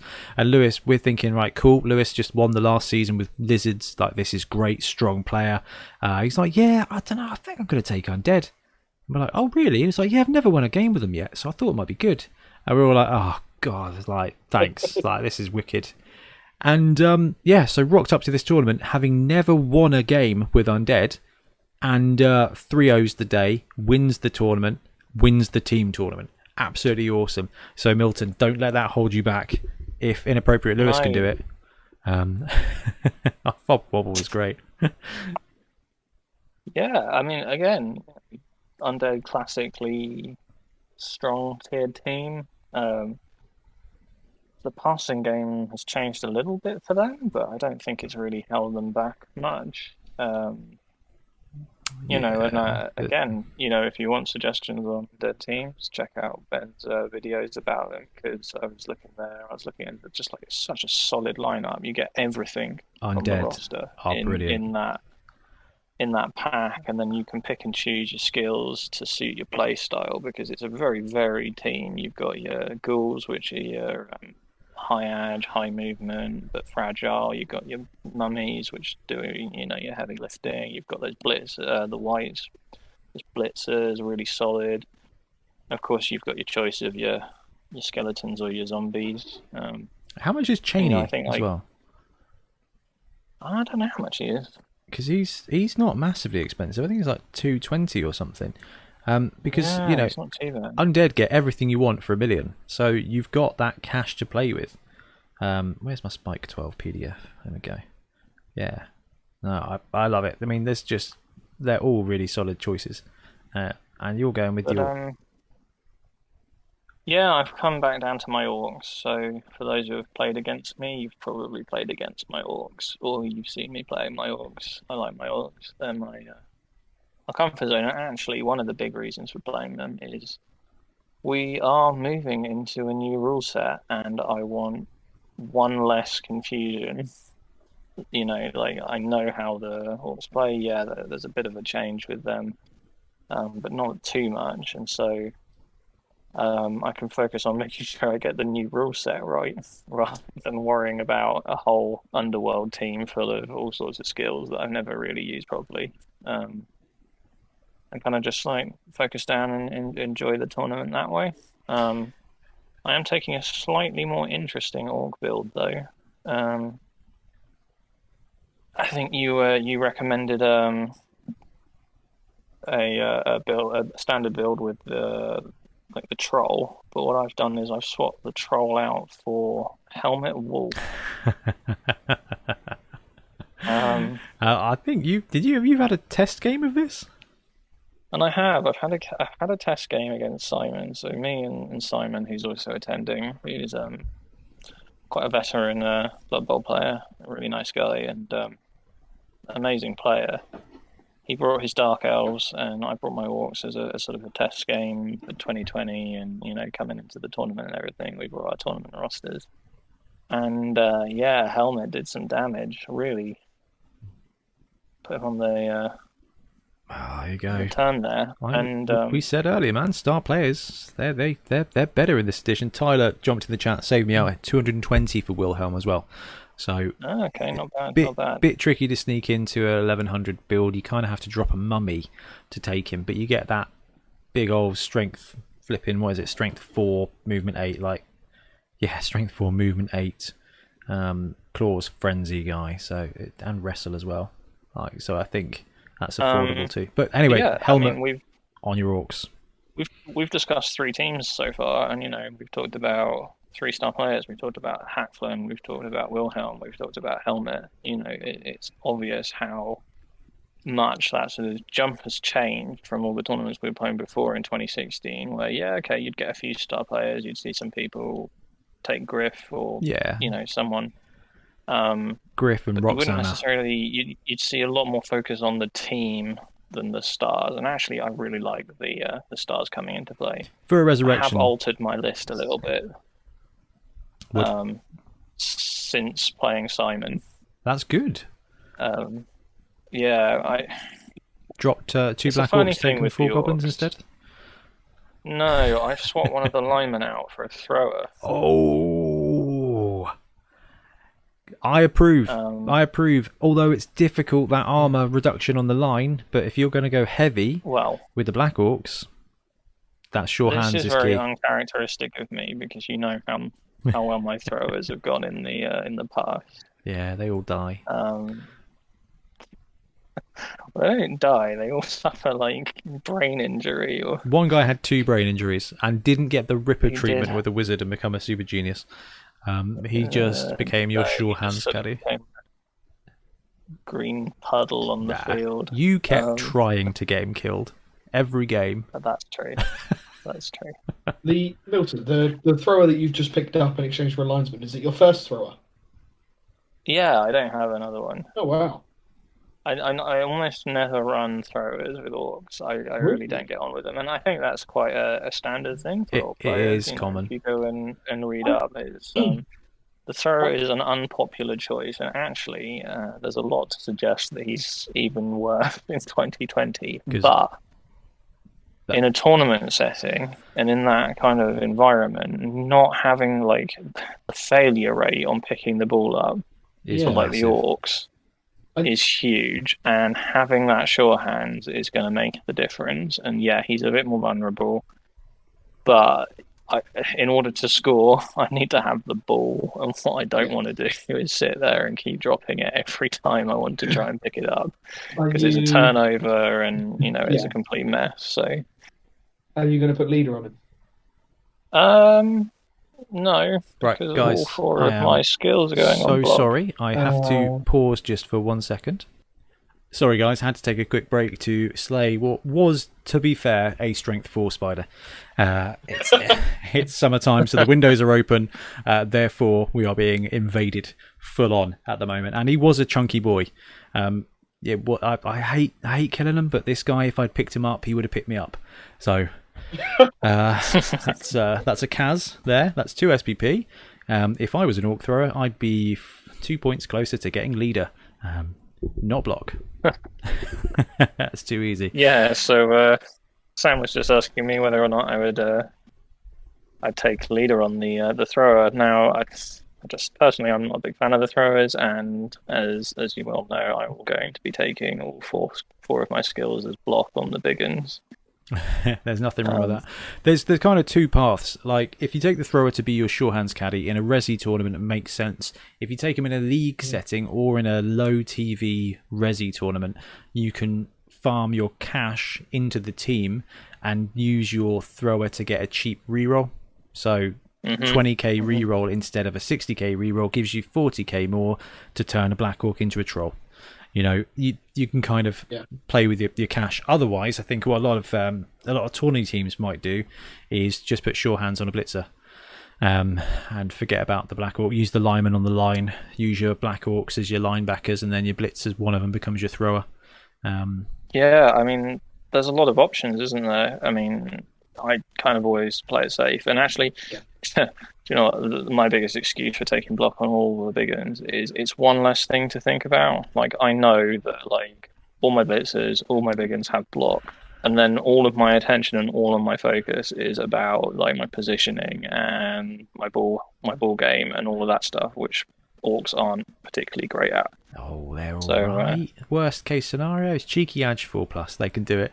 Ryan in chat says, "Ghosts and spiders. What the heck kind of house does Ben live in?" It's the New Forest, dude. That's all we've got. There's deer in the garden as well. It's very aggravating. You'll drive home and there'll just be a deer in the road, and they have those terrifying eyes. And because I'm a Foo Fighters fan, I'm a little bit scared of deer because they beat Dave. Anything that can beat Dave Grohl off, and he's got big hand as well. He picks up the balls, no problem in the rain. Is a big chunky boy.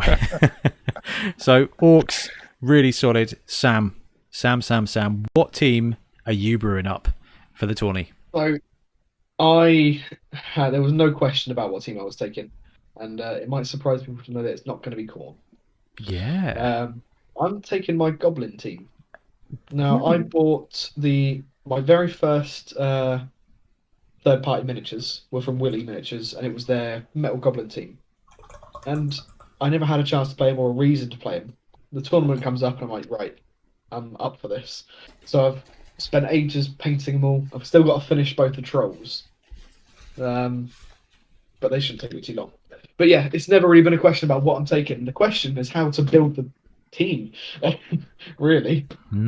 Goblins at 1100. Yeah. They get some stuff, man. They do. So do you want me to jump right into what I've got on them? Yeah, brew it up. I've got taken no skills yet. So I've taken the 2 trolls, mandatory. Yep. Doom Diver and Pogoer, who I see again as must-haves. Yes. And then I also have the Fanatic, the Loony, and the Bomber. Now, I'm not married to the idea of taking all 3. But that's what I've got on the list at the moment. No Hooligan, because he's really expensive for what he does, sadly. It depends. If you've got guard, if you've got a lot of guard, the Hooligan gets better because Dirty Player combines with it. If you don't have a lot of guard, then I think he becomes, like you said, Sam, like 60 plus K, and that's his game, and you don't really want to use him for other stuff. That's the same price as like one of your other positionals. Exactly. So here's where the quandary comes up, because I've got the rest of the roster is filled out with linemen. And I've got 14 players total. So 3 of those are secret weapons. They're going to get sent off. That leaves me with 11 players. And goblins, some of them are going to get removed as well. So right off the bat, after half time, I'm probably going to have less than 11 players. So I figure I've got 120k left to spend with this, including my 3 rerolls. So I could take 2 bribes and hope to keep the weapons on for longer. I could drop a weapon and maybe get another 2 goblins on the bench. It's so up in the air. I don't know what to do with them. So I think a bribe or 2 is going to be necessary, and I'm leaning towards dropping the bomber. I think just because. Yeah. And the sad thing about the bomber is because of the most recent FAQ, yes, a Hail Mary pass is no longer a thing. Like before, it'd be like, yeah, I'll take the bomber, chuck Hail Mary on it, why not? It'll be great fun. Not anymore. Like that would have been my original plan, but instead I'd probably have to spend a skill to give him accurate. Oh yeah. Which I don't really want to do. But you drop the bomber, you get that's the same price as a bribe for one of your other weapons. He's 45k. Yeah, all right. So 5k short of a bribe for a goblin. Off. Yeah, drop the bomber. So you've got 3 rerolls. You've got the 2 trolls, chainsaw, and a dude. 13 players without the bomber. You've got enough cash to take a regular goblin, 2 bribes. Keep your weapons on. Keep your weapons on. You've got a bench of 3. As it stands here, yeah. If I take 2 bribes, I have 20k left. If I drop the bomber and replace him with a linesman, that still gives me 14 players, but one of them's not getting sent off. Yeah. So do you still want the 2 bribes at that point, is what you're thinking? I probably would still want the 2 bribes for the Fanatic and the Loony. Yep. Maybe not even both, probably just both bribes for the Loony, because the Fanatic's going to get himself tangled up at some point, probably. Yeah. Some Troll Slayer's going to come along and both down into the ground. Mate, that sounds like a really fun goblin roster. I mean, I like it. You get, because they're tier 3, you get a ton of skills as well. You get 2 doubles and 4 regulars. Yeah. This is the difficult. 2 doubles. This is difficult. Yeah. A regular, straight up, dodge has to go on the Doom Diver because he doesn't come with it. Yeah, but where he's got the swoop skill, his stunty skill doesn't work, same as the chainsaw. So beware of that. Oh, really? Yeah. Yeah. Oh, so he still has tackle zones when he dodges. So he still has tackle zones, I believe. I have to double check that. I didn't know that. It's definitely the case of the chainsaw, because I was gutted when I found out. Absolutely gutted. Because I used to love just dodging around with a chainsaw into tackle zones. Why do they still have the skill then? They still have the stunty skill, don't they? Yeah, but that's for knockout and casualties. Yeah, of course, that makes sense. So probably put dodge on the Doom Diver. Might spend both the doubles to do a Milton and put block on both my trolls. It's not bad to do that. If you want to go for it's never bad to do that, Sam. If you want to go for a strong throwing game, though, you could use strong arm on one, block on t'other, and then it does give you a double to use on a goblin. But with Hail Mary Pass not an option anymore, the only thing you could do is give block to your Whirlybird. But again, that seems a bit of a waste. Yeah. I might take a. Which one is the general? Wait, they've got general and general passing strength. No, they have agility on normal on singles. So I might give a linesman the. Which one's dirty player? Is that general? Yeah. And sneaky git, is that agility? Yes. So I might give sneaky git to a linesman and basically make my own hooligan. Sneaky git's not bad. I definitely recommend jump up on one random goblin though. Use him as your paratrooper to harass the backfield. Lob him over the line. If he stacks it, that's fine. 3+ stunty dodge. He's just going to get up for free. He's got decent armor. Armor 8+. He's going to pass more often than it's going to fail. And then you just get to run around 6 squares in the backfield harassing the ball carrier. And if they then have to apply a blitzer or 2 linemen to take out your goblin, they've just spent 100+K to take out a 40K place and 2 activations, and you force them to do stuff in their backfield and just harass them. Jump up on 1 paratrooping goblin is brilliant. I love it. Yeah. I assume you can throw a bomber. You can, but the bomber would need to land on his feet to be able to throw the bomb. Yeah. Because he can't stand up and then throw. I'm not hearing any problems here. I say chuck him over the line. Throw bombs back at it. Does the throw teammate and the bomb, is that not both the pass activation, or is bomb free now? Oh, bomb's free, but you can only do it once. I think they both take the pass activation, don't they? Oh, that would be very bad and potentially believable. No, I think throw a bomb is a free action. Does anyone have the rulebook nearby? Can you check if I'm on it now.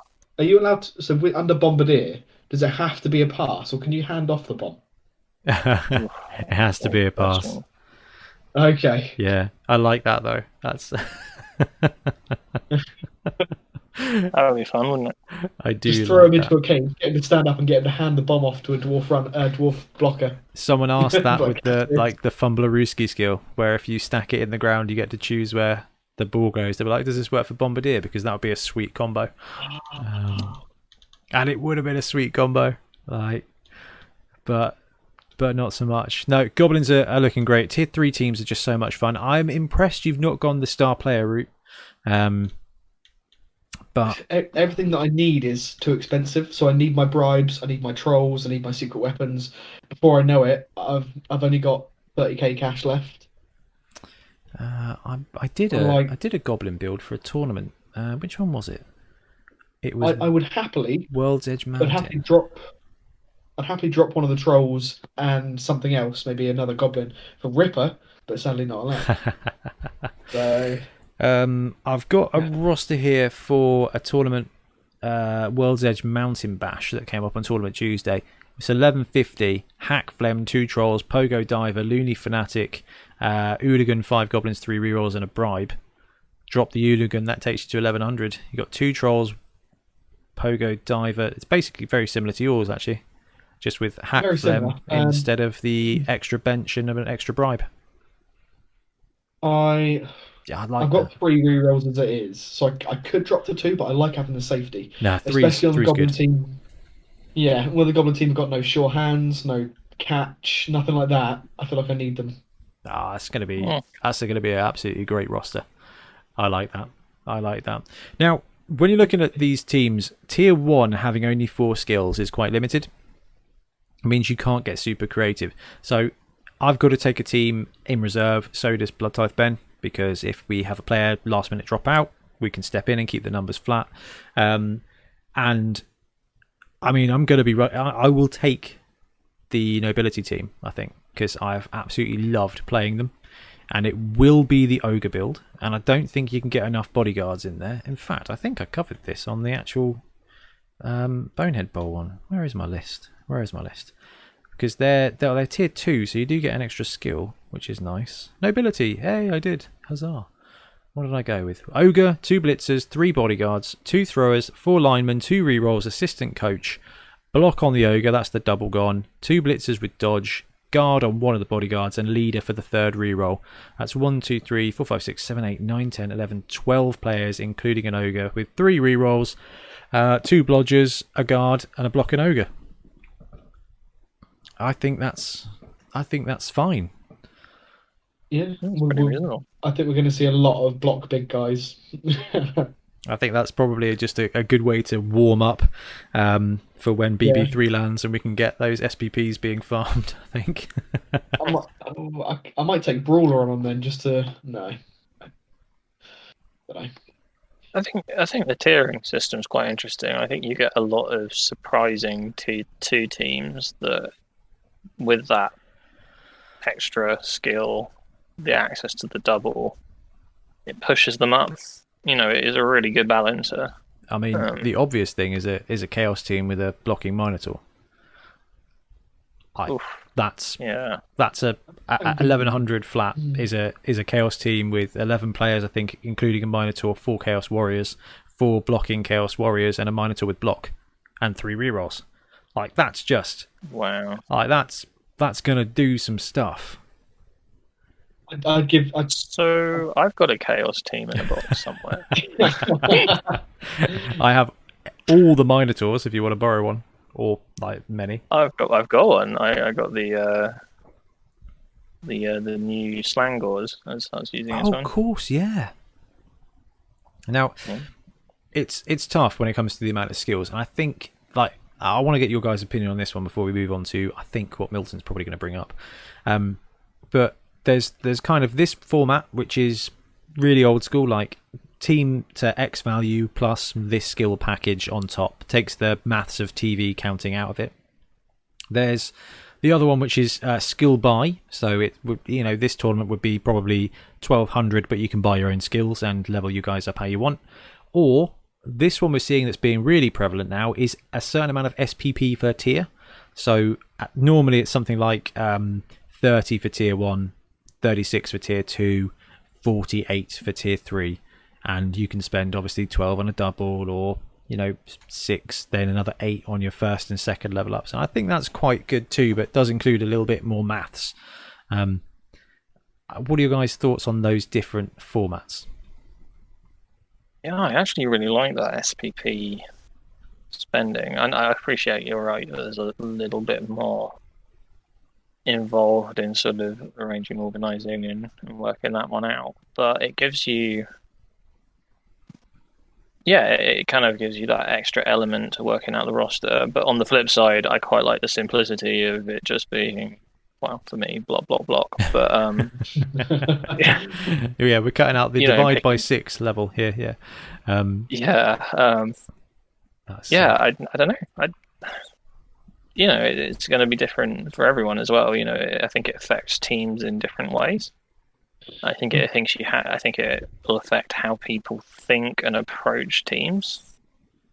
And having some of the tier 1 teams have access to doubles because of the SPP does change that up a little bit. Yeah, I'm with Milton on this. I think there's a lot of room for creativity with an SPP point buy kind of system, but on the flip side, it's far easier for us getting back into the game to just be able to pick a skill because we don't need that many. Yeah. And if there's SPP point buys, if there's someone who wants to give one of his players +1 strength, he can. Well, it's because it's a role which is difficult. So we are seeing that there's tournaments that allow you to. Yeah. They're allowing that in like the purchase because strength is plus 80k now. So nobody's taken that. Although a strength 3 goblin is quite fun. Strength 3 horns goblin on an underworld team would just be wicked. Like here's my 2 heads horn strength 3 goblin. He's worth 300k. I don't know about that. Now, Milton, were you going to bring up the Isle of Wight tournament? Yeah, we can talk about that. Let's have a quick chat about that. I've registered myself for the Isle of Wight Sam Bowl 3, which will be on the 24th of July on the Isle of Wight in Shanklin. It's going to be a 1200k TV. You must take a star player, and here's the interesting one for me: is you get one normal skill before game 1, and then another before game 2, and then another before game 3, and then another before game 4. So it's a 4-game tournament. With the skills incrementing as you go. Obviously, stunty teams can take 2 normal skills each game or 1 double skill. Okay. Inducements taken as normal. Swiss round. The taking of a star player. Although I think, as we've just discussed, I think a lot of tournament teams are going to be taking them anyway. So yeah, 1200 with a star player is very doable.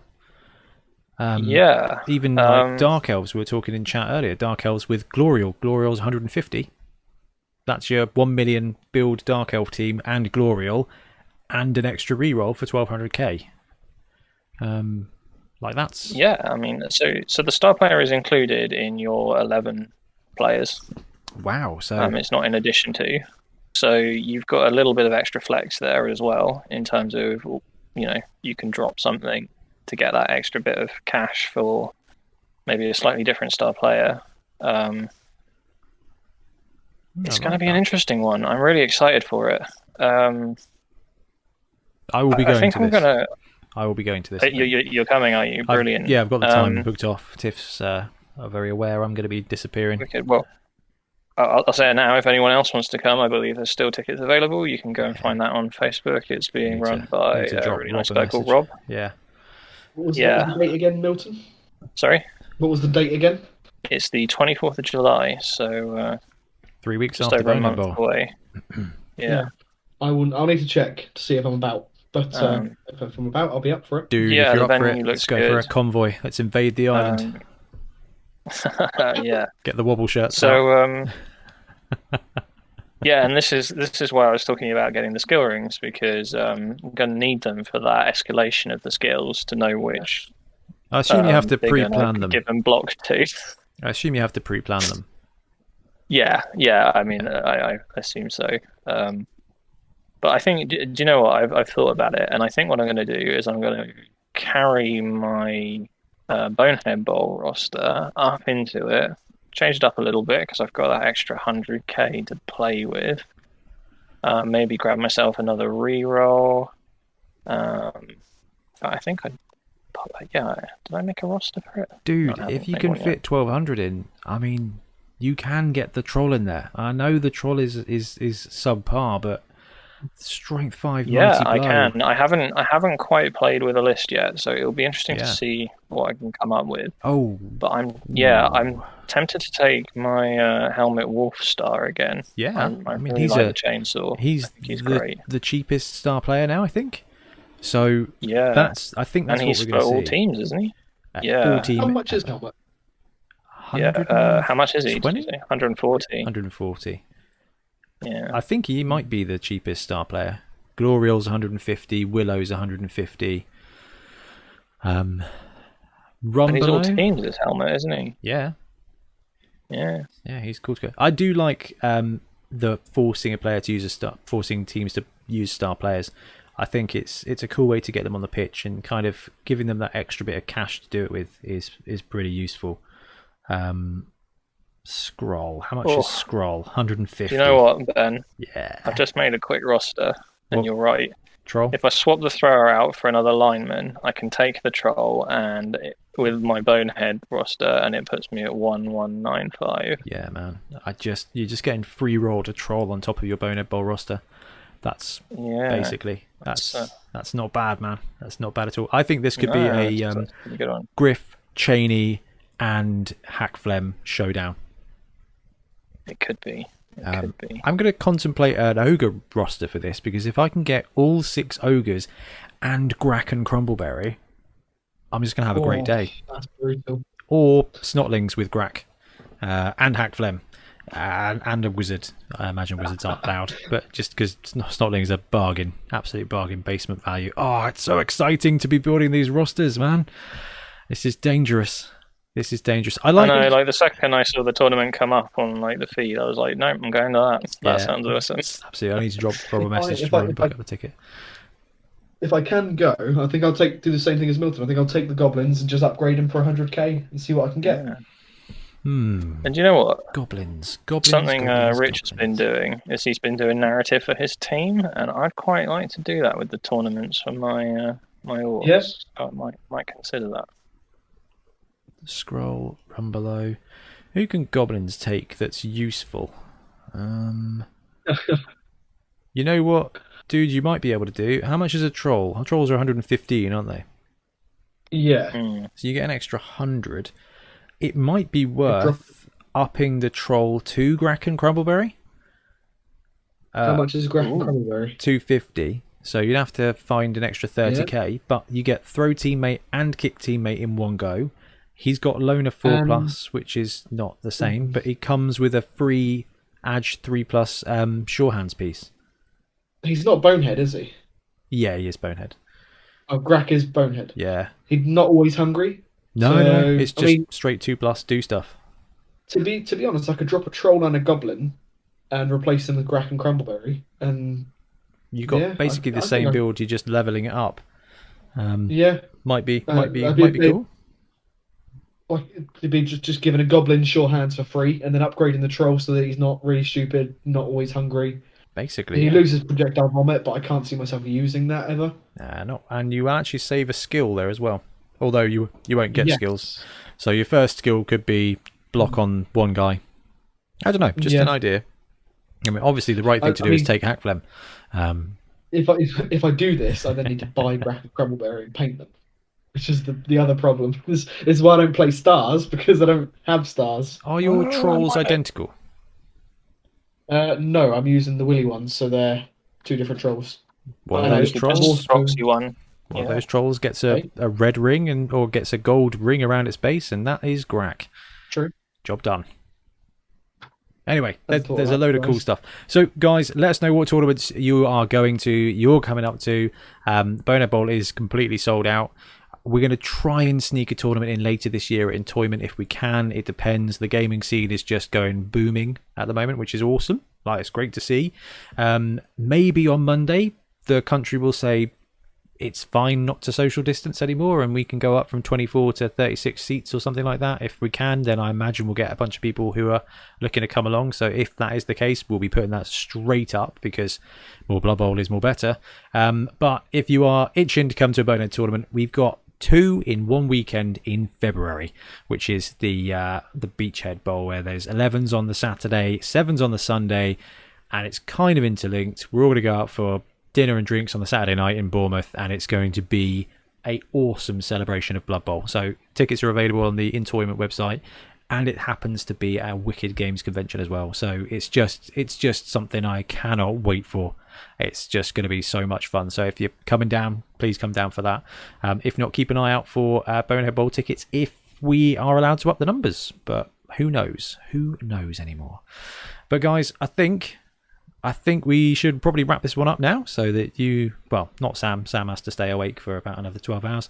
I imagine that it's not the case for Milton, and I probably have more spiders to slay, and some electrics to do, apparently, because of ghosts. So just want to say a big thank you to all the patrons that have joined us for tonight for a chat. It's been wicked to do. I've really loved it, and I think we'll do that more often, because it's been great fun, and I can fix the blimmin' chat window. Sam and Milton, thank you so much for coming on the show, for putting in that. I know a lot of hard work and effort has gone into and sacrifice into playing Blood Bowl 3 to get a good idea. Yeah, real challenge. But it's been wicked having you guys on. I'd love to have you back again soon. But thanks for having us. Thank you for hanging out. Thanks for having us as well. It's been great fun. Right, guys, thank you ever so much for joining us. We are going to disappear. Take care of yourselves. Stay safe. Enjoy Blood Bowl, and happy blocking.